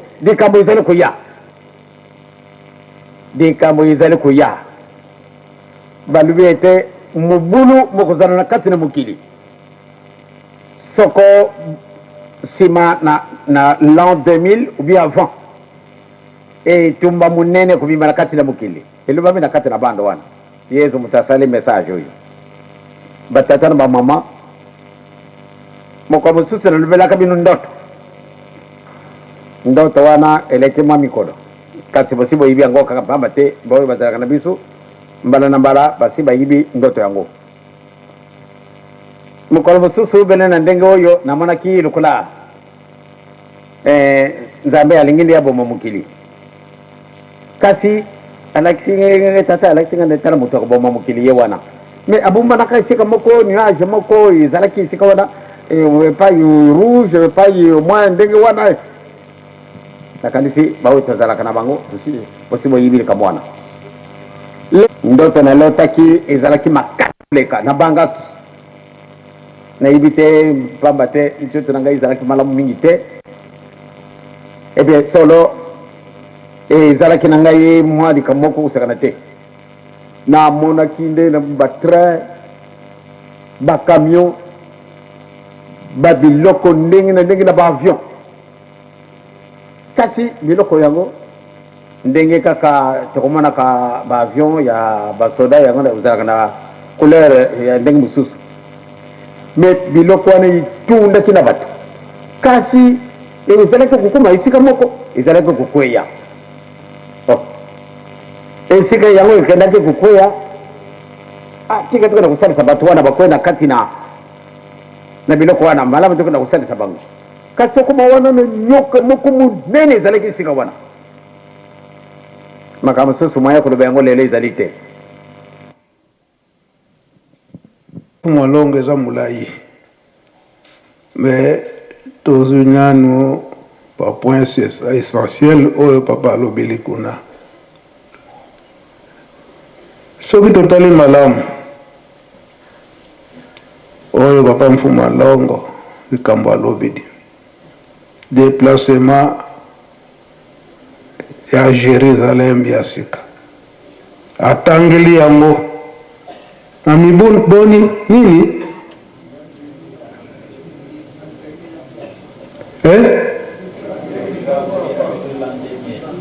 talalan banda l'an 2000 tikino leloyo ndenge nini mingomba etata molimo santo totamboleli.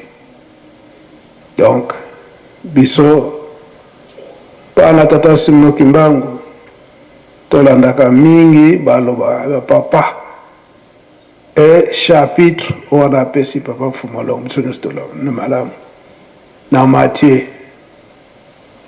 chapitre 24 tokende kotanga malamu tokomi kaka tozozonga kaka na esika wana ya nzembo ya choral dirigeant pasi oyo ezali koya ezali ya kozwa te mpe bisengo oyo ezali mpe koya ezali ya kozanga te. Moninga asala nini? Nzela okolegela yango wana telemingi na wana aloba papa Mfumalogo tolandi yango na tongo nango wana ndenge alobelaki na message oyo ebimaki na mama Mundele wana eke likabo oyo epesameli na bato yindu kasi bato yindu tozokomonela yango valeur te. Donc ekomi na bango lisusu ekelo biso bato mwindu tozomona yango valeur te ekende epai na bango na France ko Mfumalogo atunaka biso kolo likambo tolobi nini ekende na France bezala kaka awa kasi ndenge papa alobeli yango papa Simo Kimbangu kiazali biso kombo kolo ya likambo tozoyebela yango valeur te oyo ndenge mokolo mosusu tolobaka ete nzundu isidi kwa bana babaleke yeka yanki tete lankandi apadi yangenda alobi yango gana telemi nanga nanu wana me tokobenga mokonzi ya bajeune mpo ye mpe azanga likambo oyo akozongela kama bajeune oyo makambo toza komona oyo nanu emonana nanu te.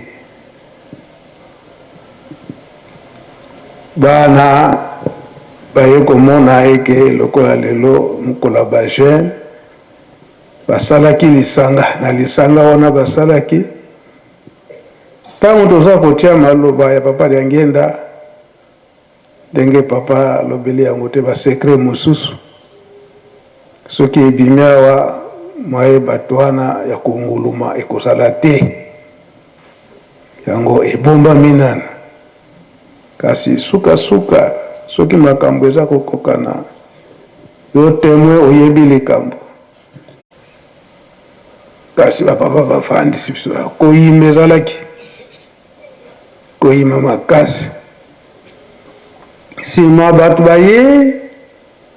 baye koloba ete papa komeka no kokende Kinshasa te pamba te makanisa mabe eza kuna. Donc bakoluka na bavoi nyonso po ete bakoka koboma yo. Papa ntango bayoki likambo wana bafandi mpe balobeki bamosusu baza na kati ya nkamba wasi bakoti bapanzi makaya, donc makaya mabe wana po ete bambela yango balangwa potango bakosala likambo na bango wana donc bakokipe kutu teke bino baza bapapa.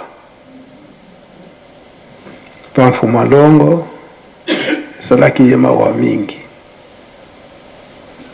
Alors solo bato mabe wana bapanzaki makaya na mabe na ngo ya makasi makasi kati na bango moko alaki surveillant azwi bambuma mabe wana oyo bamelaka wana atie mwa liboke atie na poshe asali mpe manso ke batya ye na garde na mokolo wana batya ye garde na porte ya papa Mfuma Longo wana na wana kokota ndako te oza kobenga mokoto bango mpe bakonzi baplace ye batie ye wana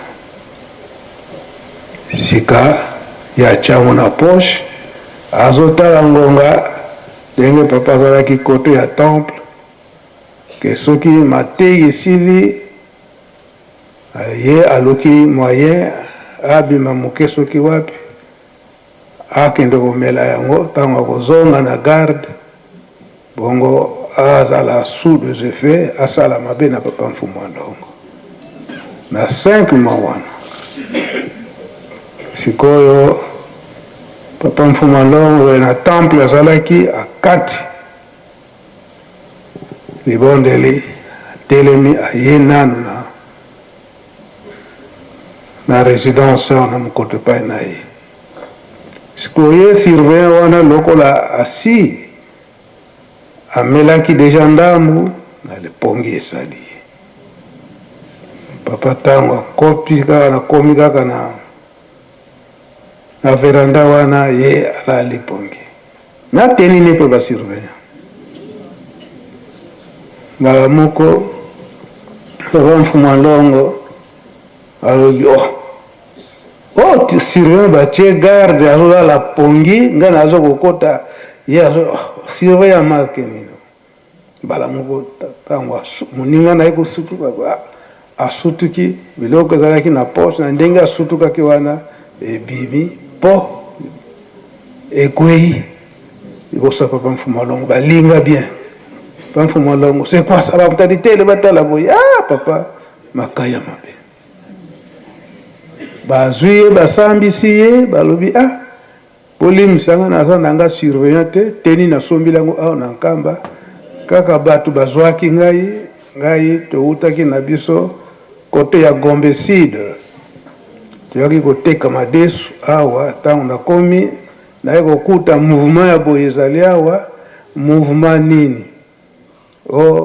po tosala oyo papa Mfuma Longo mabe na porte bapapa du terre donc ekomaki eke bamenaso surveillant wana papa Mfuma Longo alobi botika ye po soki azwi ngambo awa oya komona ete biso tozosala bato mabe botika ye papa mambu longola ye teni na moto atekelaki yo teni alakisi mpe moto atekelaki ye teni wana ti na faki kutu ekomaki koswana bapapa mansweki bayibi ekambo wana malamu bango na bango po mosusu na bango na basurveillant na bamusicien alobi pasi ya boye tozo komona mpe tokokoma mpe na lola natikala antuka Mfuma Longo na mokolo wana akokamwa peti yango ndenge nini akomi boye likambo ne papa Mansweki etumbuki malgré eke malheureusement mpe musicien yango asi akufa na ye papa Mansweki bayebi likambo yango très bien ntongo nango wana nde papa Mfuma Longo alobelaka likambo yango ke nazali prêt soki bakoboma nga na bambele soki nini wana nde bamama Clément fo bayeba mokolo wana fo bayeba histoire wana très très bien bapapa Mfuma Longo babalangela niongaka mingi ke oyo oza na ngai na kati na lingomba bozalaka na nga ntango nyonso fo bokende kozwela nga makanisi wana tokoluka bandu wana ezali tokobimisa yango oyo mpe bayaki kokebisa papa Mfuma Longo mpe bana mpe ya ndako proche majangenda nyonga kamingi jange kaka papa utiki kulobela yango makanisi ya kobebisa Yerusalemi ya kobebisa Yerusalemi natango wana na 5 mois wana po baya kopanza Yerusalemi ndenge bafandi awo ye nazoloba bo ba musicien oyo tozalaka na tango wana toyebi yango malamu couvre-feu ebandi kosalama awa à partir à 18h moto akota susu na nkamba te na 5 mois wana bamusicien bazokende tina nzala butu mutu nyonso akomona na nzela kotona faki oye oyo tozalaka toyebi likambo wana mudakalala wana apo bino bozalaka afaki nyonso mere ya Kinshasa yango bana tolandi bango ndenge papa alobelaki totika makambo ya ndenge wana kamba tokoki kobebisa yango te oyo matikali nga napesi papa po ete akoka koloba.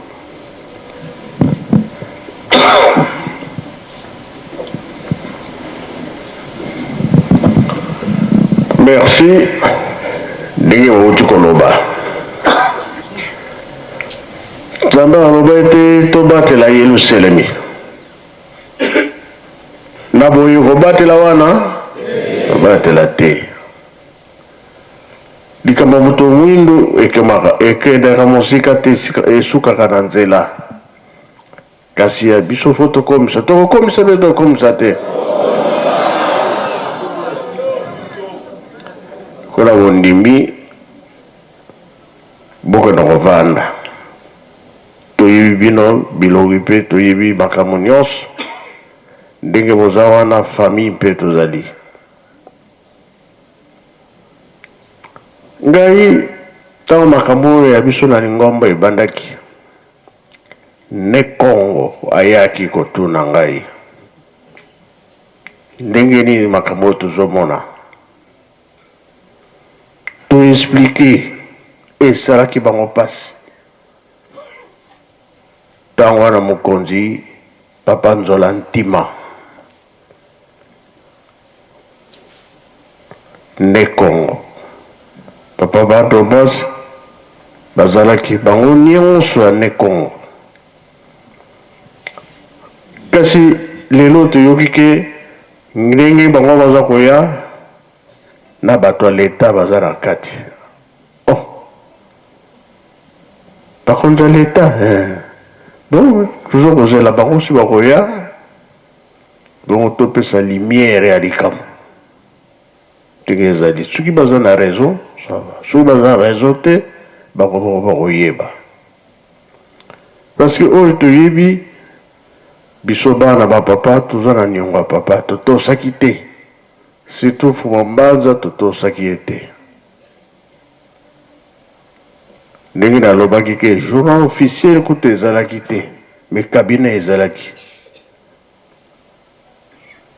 bakangi nzela makambo ebele mpona nini bango mpe balingi bazala bakonzi problème ezali te kasi likambo memelango na solo ntango tozaki bapapa kende na Lubumbashi kasi kozala yo moko te bokende na papa Charles aboyaki na ye akokende na ye te eske atosaki tosaki te alobi kende na Kimbata Kuluzu moko te alandaki ngai kende na Mobulu moto moko te nga moko nakendaki kende na Boma nga moko nakendaki kolanda mama Kinzembo sika nyonso azalaki kotindaka papa nga moko kaka oyo bandeko bazali me lelo oyo biso tobengani bango non biso nyonso tozali banani chef spirituel non eza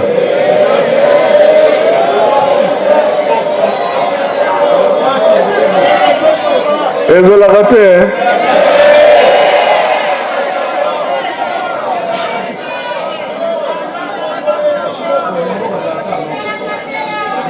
Kasi tolobi tozali 26.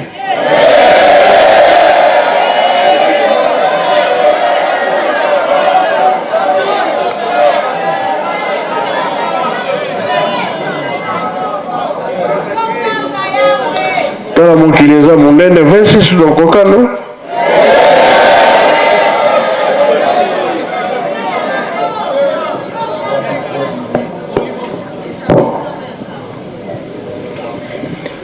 Na kombo ya tata mwana bi tata malimo santo kimbangizme oye talisi biso ndenge ezalaki posa ya bapapa bango misato bamfuma mbanja mpona kokende na ye atikaki kopesa programe ndenge yango ekangama bango mpe misato bapapa bazalaki koloba ntango nyonso ntango tata akoya akozongela komema mosala na ye boye te papa mfuma mbanda alingi kokende atikali kosikilisa très bien ngai nazali kokende epai bokotikala mokonzi ya lingomba tata mokonzi ya lingomba nani alobaki teke mokonzi ya lingomba bino nyonso bana te tata ye moko na nsima na ye ndenge biso batata na bino tozalaki kosalela biso misato bana mibali bakozala na nsima na ye to na nsima na yo papa toza kolakisa mosapi te na libumu ya gombe mwana moko na libumu mpe ya mokoto mwana moko sika oyo papa bango nyonso bakende kokoma bakonzi ezalaka te ndenge toyebeli papa yo nde mutu badila nde finge Yo ozokende mosika mabubu ekoma combien 4 te papa ozali koloba na yo kasi na ndenge bapapa batikelaki biso ozali bakongo nkulu undia fuafua kanti diambudiani udieko bango lokola batos te ndongo tikolobela yango diambu disisidi bakulu badididio ntantoma batoma nito bakulu penkia bakulu nzambi papa katulesa una de akaku tukudidi mu dibundu tutambo na kutadiatela dibundu oyo bino bobongisaki yango wana kake kosalema pasa mutu mundu ndenge ezokoloba matango nyonso ewumeli ntango molai wana eza badistraction tata molimo mosantu biso tona posa kosepela mutu mwindu kino lelo tozali kaka na pasi toboyi bapasi biso ya likolo susu eya kobakisama bongo tokobika mokolo nini ti ntango nini ngeli wadila ndefi wowenena tata mwana ngetu bondi de ngetu didi de ndefi wakutu sazola papa tufokole mkumba se mwani tata mwana velele kasi nga na yoki ke baza koya leta mpe aza na kati bakoya kotika bango limbisa papa toyokana naza na likambo moko fona loba papa eza nyongo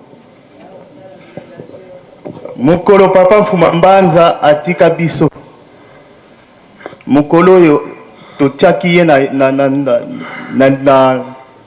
na kinlongo papa yo ovandaki na petit salon tozalaki na ngai awa na libanda bandeko na bino nyonso batelemaki na libanda baye na moto maladi ntango bakomi moto maladi wana ye azalaki ya kokufa batiki ngai naya koyebisa yo ke moto maladi aza wana oya kosalisa nga nakoti na kati ya ndako naye koyebisa yo papa limbisa nayebisi yo ke papa bandeko na yo balobi moto maladi aza wana aza presque demi mort fale osalisa ye yo yebisi ngai ke yebisa bango basalisa moto maladi wana nazongi naye koyebisa bango balobi kende koyebisa ye nasala 3 tours baboya kosalisa moto maladi wana nasuka tangu balobi nasuka baye koyebisa ngai kende koyebisa ye ke ye aza grand-père na biso biso toza na ntango ya kosalisa mama wana te, azalaki mwana mwasi. Ntango nga na ye koyebisa yo na petit salon papa, papa yo obimi, ntango obimi bango batikeli yo nzela, babeti maboko grand-père ya mwana papa. Papa Fuma Mbanza tangu tokendeki na Brazzaville nga na yo ayebisa ngai boye ke mutu zokende na ye tata na biso eloko nyonso akotinda yo salela ndenge atindeli yo ya mwana papa biso toyebi mutu mususu te. Sala oyo bino bobongisa na bonzambe na bino na silisi boye na komba tata mwana pe tata moni mosaka. Ivo que le revenda, papa LB, chapitre 1 ya papa Fumalong.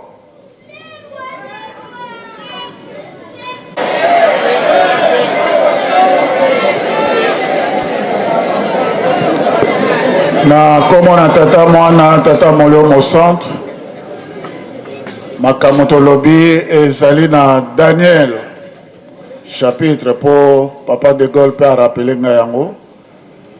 Daniel chapitre 7 verset 13 à 14 pour être précis. Daniel chapitre 7 verset 13 à 14 o ezali ya bokonzi na ye elonga na ye. Et puis Daniel Apocalypse chapitre 18 verset 13 o ezali commerce ya bilimo na bato oyo akendaki kobotola po aya azongisa yango papa ezalaki mpona chapitre mais baza kotombokela yo na bimisi secret ezali po bato wana bayebi ke bato bazalaki koteka milimo na bato milimo wana nyonso ntango ekoki ya kotomboka ya kobima tokomi na esika kinkenga mpadila sauf que peu yango wana lokola bayebi ke yo nde moto ozali na bafungola na makambo wana nyonso yango wana bazali kotuka yo raison mosusu eza te yango wana papa yango wana balingi Yerusalem ebeba papa bato bapesaka témoignage te nga nazopesa témoignage mpo nayosilisa nyongo na nga papa yo oyebi yango mokolo ezalaki papa Mfuma Mbanza apesaki ntango wana tozalaki kosala mutuelle na kombo tata mwana molio mosantu totonga ndako bajene oyi boyoka likambo boyoka yango nanu te nazobimisa yango papa soko okei na ngombe Kintsuka okomona résidence mama Mwilu Marie Kiawaga résidence wana bomonaka yango ha voilà papa Mfuma Mbanza apesi biso na tata mokonzi Bule bapesi ngai na baninga tozalaki na bango ndingisa totonga résidence wana mais bapesi biso délai eleka le 27 avril 2001 te po papa Mfuma Mbanza ayebaki ke ntango na ya kokende esali nini ekoki tobundi etumba te bref toye kokoma na 2001 résidence wana le 17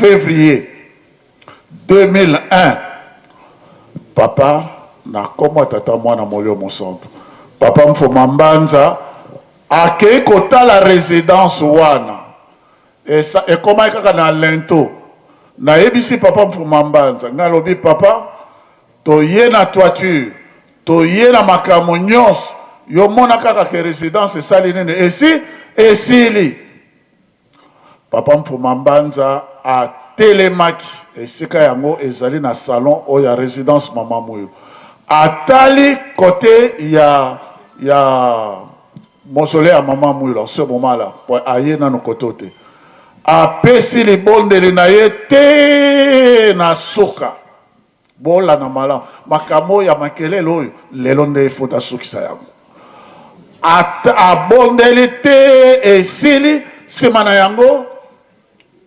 alobi nga nakei papa Mfuma Mbanza abimi le 18 février 2001, tata mokonzi abole papa Simon Kimbangu Kianga yo ye otelemi kaka na esika papa Mfuma Mbanza atelemaki mpe abondelaki otali lisusu epai na kilonga mama Mwilu obondeli ti esili makambo mosusu oyo olobaki ezali ya kobimisa awa te toye kozonga yo ye kozonga olobi oyo etikali wana limisanga ezalaki maloba papa Mfuma Mbanza na yami ndako yango ma oyo etikali botikala kosilisa yango tokomi le 27 avril ndako wana isili elatisami nyonso tosengi na olobi te tokoinaugure yango le 28 po tosilisa nano fete ya mama Mwilu le 28 mpona koinaugure ndako wana tozalaki papa Kayombo isika ye azali aza koyoka ngai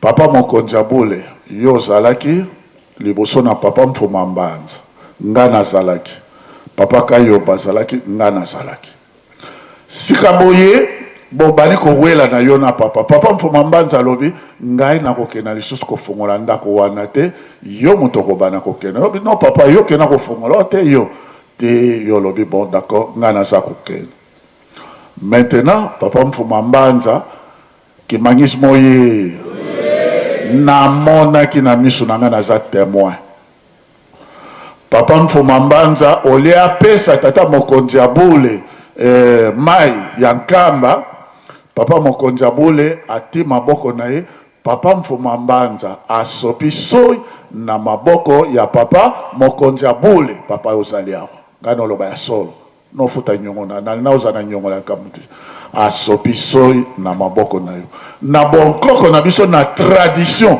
elingi koloba nini atikeli yo lipambo biso nyonso tokopambolama epai na yo papa biso nyonso tokopambolama epai na miso na ngai maintenant papa Kayombo aza koloba na ngai papa elebe bino botiaka teme mingi yo tala yo oza komona ngai naza komona donc ye na ngai tosali nini tomoni ye nga mosusu ngai mpe ngamo mosusu mokolo pale sika boye ntango yokendaki koinaugure ndako wana nde mokolo wana papa mokonzi abule papa Dialonga na Kiangai apesaki drapeau oyo na fanyo nano yo ovani na ngbende na mwa août te mais nde mokolo wana le 28 oyaki koinaugure ndako wana na drapeau na fanyo ya papa Mfuma Mbanza oinaugure yango esili ntango osilisi koinaugure oye na bafungola opesi papa alobi te eza bafungola na yo atikelaki yo mokumba ngai namona miso ata bato nyonso to bakimi me ngai moya na kimi ezali te mpo namonaki esika bapesaki yo mapambo ngai mpe posa mosusu nalobi natia maboko nazwa abi te mapamboli na bino nyonso bokozwa epai na ye nde batikelaki biso lipamboli papa biso tozali koloba yango mpo tolongola nyongo mpo bato nyonso to bazwa maye lipamboli na biso ezala biso bakembangisa ezala bato mwino biso nyonso tokozwa yango epai namonaki ndeko moko ya akoma ministre alobi na ngai alobi tozalaki epai ya ndeko na camarade na biso papa Elesi alinga nakelaki na nkab naloba yango nazo repete papa sa divinité papa Simon Kimbangu Kianga napesi nga mbote ntango apesi nga mbote alobi na nga kopesa mbote na moto mosusu te okokoma na ndako na j'ai gardé bénédiction wana mbote wana ti na ndako na nga namoni mwasi na nga napesi ya mbote napesi bana mbote alors nakoma ministre lipamboli ya kotomwama mpe kokitisama ezali kaka epai na yango wana nakomi ministre baninga mosusu bazalaki wana babi révérend elebe mema biso mpe tokenda kopesa mbote po tala kaka na beske ngai naza na loboko te kaka bino boza na maboko papa lipamboli na biso eza epai na yo namonaki esika papa azali kopesa lipamboli bonkoko na biso tradition africaine eza bongo lipamboli na biso eza epai na yo komisa biso kino na bilaka na kombo na tata mwana tata molio mosantu ngai natini yo te oloba yo moko moto olobi yango. Merci. Pesa micro epai ya papa aza pembeni. Nalongoli nyongo. Merci beaucoup. Kende na yo kovanda. Na kombo ya tata mwana pe tata molimo santu. Na kombo ya tata mwana pe tata molimo santu. Nazali musicien oyo atambolaki na papa dia ngenda. Na ba voyage nyonso oyo asalaki surtout awa na Congo central. Na bizunga ya Yilu Selemi ngai nazalaki na 5 mois nazalaki na ye tosalaki na ye 11 séances na makambo nyonso oyo ezolobama awa nabungita likambo moko te mpona likambo ya bokonzi oyo eza na kati ya lingomba na biso papa diange nalobaki na biso boye d'abord bana na ngai likambo ya liboso oyo biso tobimisaka ezala ngai tata na bino ezala papa kulutu ezala papa mfuma mbanza ya liboso oyo biso tobimisaka na minoko na biso yango wana nde ezalaka yango santo bokomaka yango na mikanda na bino oyo eyaka nsima ezalaka nango formalité papa alobi na biso boye ngai tata na bino diangenda nazwaka na ngai examen oyo tata na biso apesa biso te papa kulutu mpe apesa biso te examen wana moto azwaka yango papa kiangani ye moto azwaki examen na ye atuni biso bendele ezali nini biso tolobi papa bendele ezali drapeau ya lobi na biso te bake bendele ezali drapeau te kasi bendele ezali mutu na kolakisa bino ye bamama na ngai batata na ngai bolimisa ngai na koposa bango mosika ezalaka jour ouvrable ezalaka dimanche te tobimi culte matinal tokomi juste awa na suka ya lopango ya mozole papa mbanza akei na ndako na ye atelemi alingi maboko papa kulutu na papa leki bakei na ndako moko to papa leki azalaki na enveloppe ya paravion na maboko ntango tokomi po tosala honneur tobeteleli mutala bandele tolobi non oyo bolingi bosala pai na ngai bokende kosala yango pai ya mbutaki yangani tokendeki tosali honneur pa papa mbanza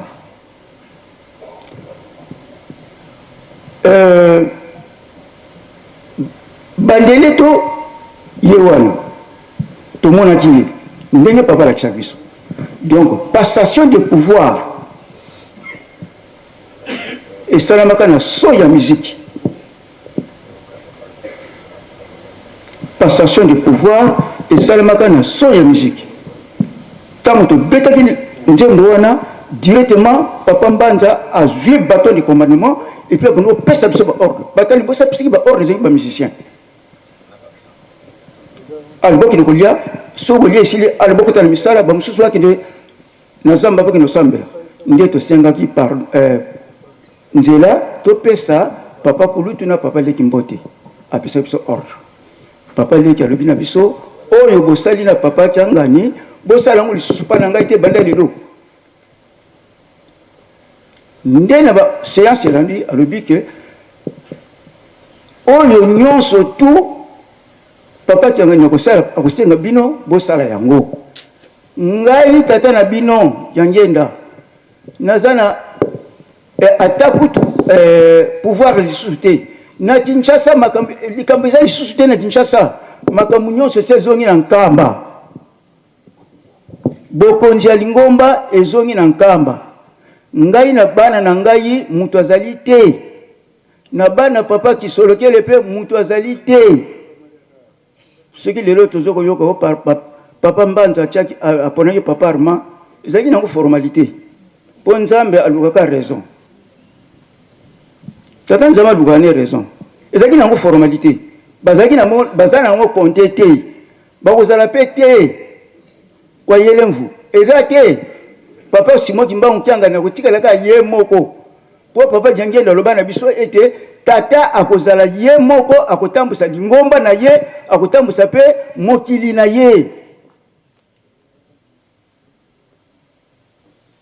bakobundisa ye bouleversement makasi kotela kati ya lingomba kasi tata akozala ye moko mta kobunda bitumba wana pe akosilisa yango patera mama ata boyoki ke o soki baza koya o soki nini eloko te na papa Diangenda mutu aza na ye te papa Armand Lukuta akoya na ye te so aza koyoka ngai na kati moke oyo naza nango na silisi na komba tata mwana mpe mwana santo amen.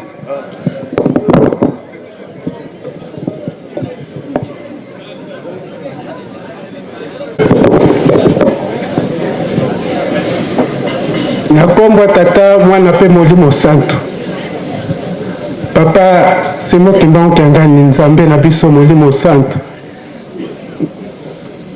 nazalaki na posa na koma na rencontre mais moi inconvénient moko eyelaki ngai nakomi kolanda radio papa secret oyo ngai nalingi kobimisa awa ezali ye moko papa Diangenda mutu apesaka biso yango ezali ngai moko te ezali na bana koreki nkamba papa Diangenda alobi na biso boye bana na ngai lokola bosili koyemba nzembo ya mama Mwilu secret oyo ezalaki ngai na mama na ngai mutu moko ayebaki yango te bino bozwi troisième couplet ngudi zeno yingudi za dimbunwa vraiment nasepeli mingi ngai mpe Diangenda nakoki kobombela bino lisusu secret ya likolo te le secret du ciel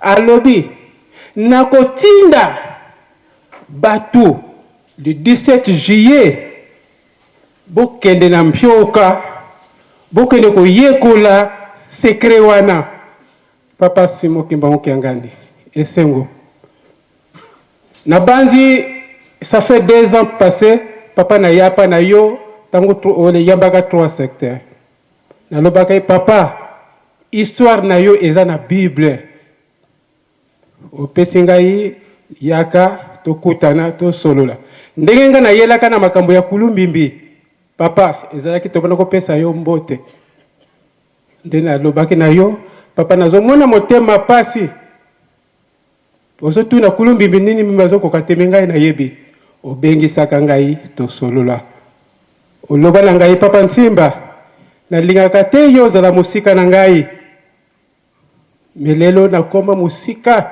na yo nasiyaka awa 2 ans naluki ba intermédiaire ebele mpona koma epai na yo papa batemoin bazali nazwi te ndenge nini nakokomela epai na yo lelo nde nalingaki kozonga fete ya koreki esili minga lobi nakokende te litoi na ngai kozala na rencontre peut-être likambo nde kozala papa nakimi mbangu odi ndenge naza boye nakimi mbangu mpona kokoma sikombola moko te na koti awa papa mfumu elongo alobi na biso boye bato bakotuna eske Simoki Mbangu azali nzambe soki azali nzambe histoire na ye ezali wapi na Bible biso poto ndima ya nkolo Yesu totangaka ngo yango wana papa ngai na telemi awa naza na histoire wana naza na Bible wana nasali recherche na bimisi nyonso tu oyo ezali na kati ya Bible. Papa Simon Kimbangu Kiangani ozali Nzambe. Kibokonzi na yo euti awa na sete. Soki okopesa nga tango tosolo liboso na yo. Na kati ya histoire wana ezali histoire ya Papa Simon Kimbangu. Ezali histoire ya Mama Mwilu. Ezali histoire ya Baba Banzambe Misato. Ezali histoire ya yo moko. Tangu papa diangenda lobaki kati ya basi misato oya kobota mwana mobali. Nde wana tata. Papa, je suis capable à expliquer mokili mobimba bayoka. Yo ofandi wana bengisa mokili mobimba. Totanga Bible et phrase par phrase par phrase. Pour lelo peut-être bazawete. Ndengo bengisi la bakambo ya Mbanza Congo. Ndena ko sepela eza la susu ndengwana po batu nyoso bayoka. Na batu oyo bazoko chola yo bazoko finga yo bango moko baye bake nzoka outa likolo ozalaki na bayuda tangu kolo Yesu ayaki papa tangu kolo Yesu azalaki na bayuda awa yenda akombo ya dulungana bongo yo ozalaki wapi na likolo nkolo Yesu kuna na bayuda ube ozalaki na yelongo soko ozalaki na yelongo musala nino bana kosala yango kaka eza tautologie oyo kosala awa papa ozali ebandeli ozali pe suka na koloba pe mingi te oko permettre ngai soki c'est possible otala liboso po na lingaki kobimisa ngo te lelo na miso ya bato il fallait nga na yo tosolola mais ezalaka nanga passe papa epa na yo maloba. Merci Papa Tsimba na ebio. Tokokuta na merci kendo wabanda. Okay.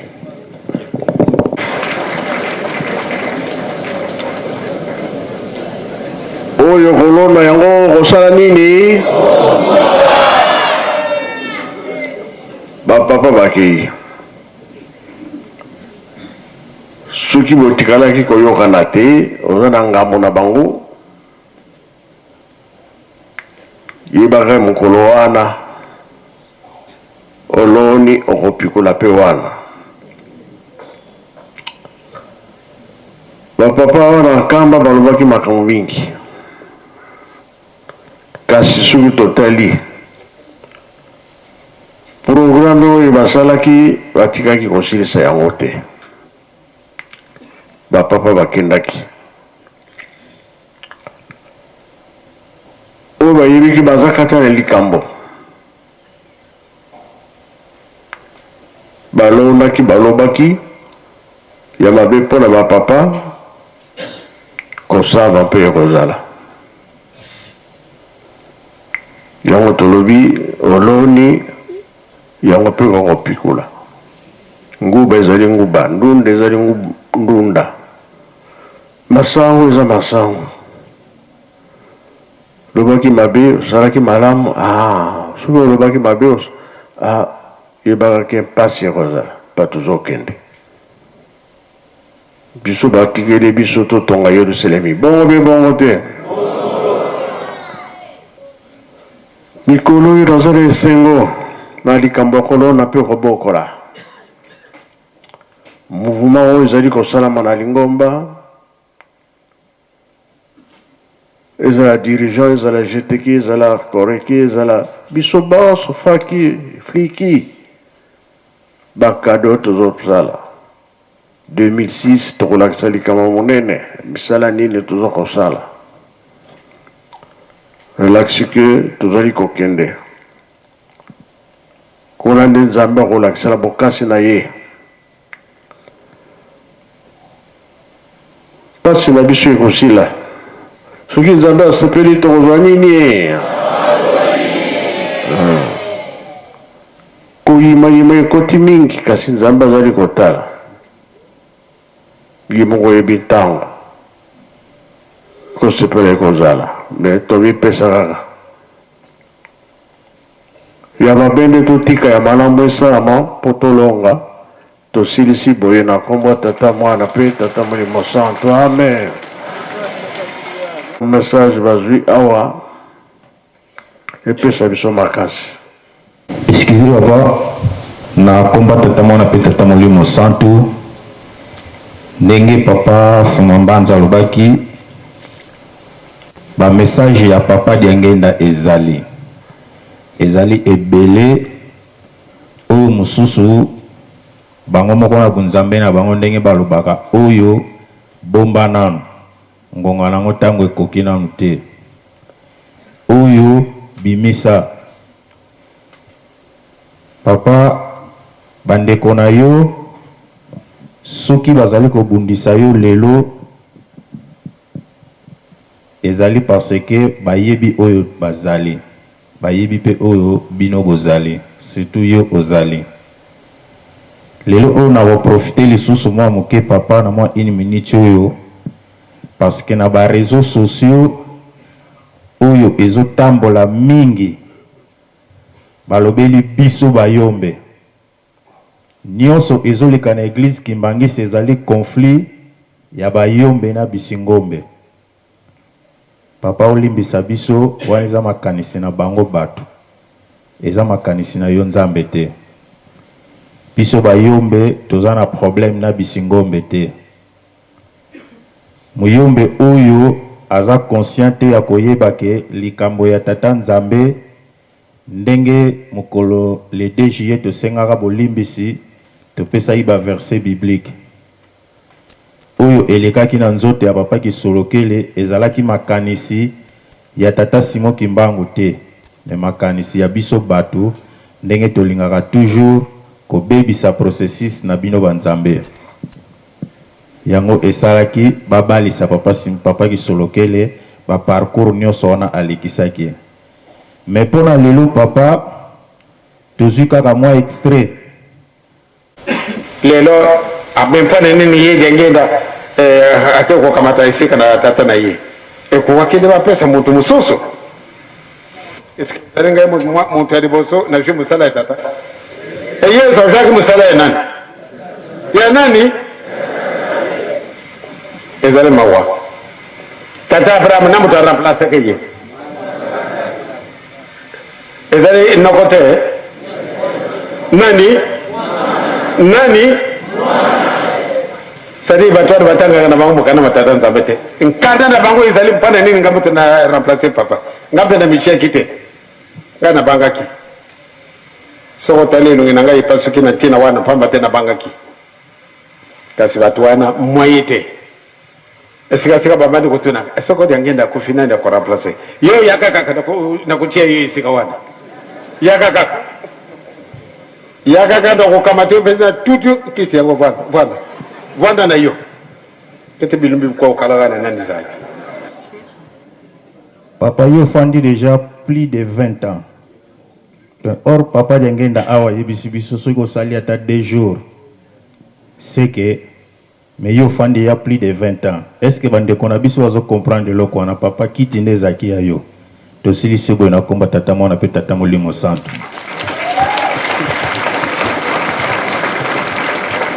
kasi bango balobi baza koya baza na nzela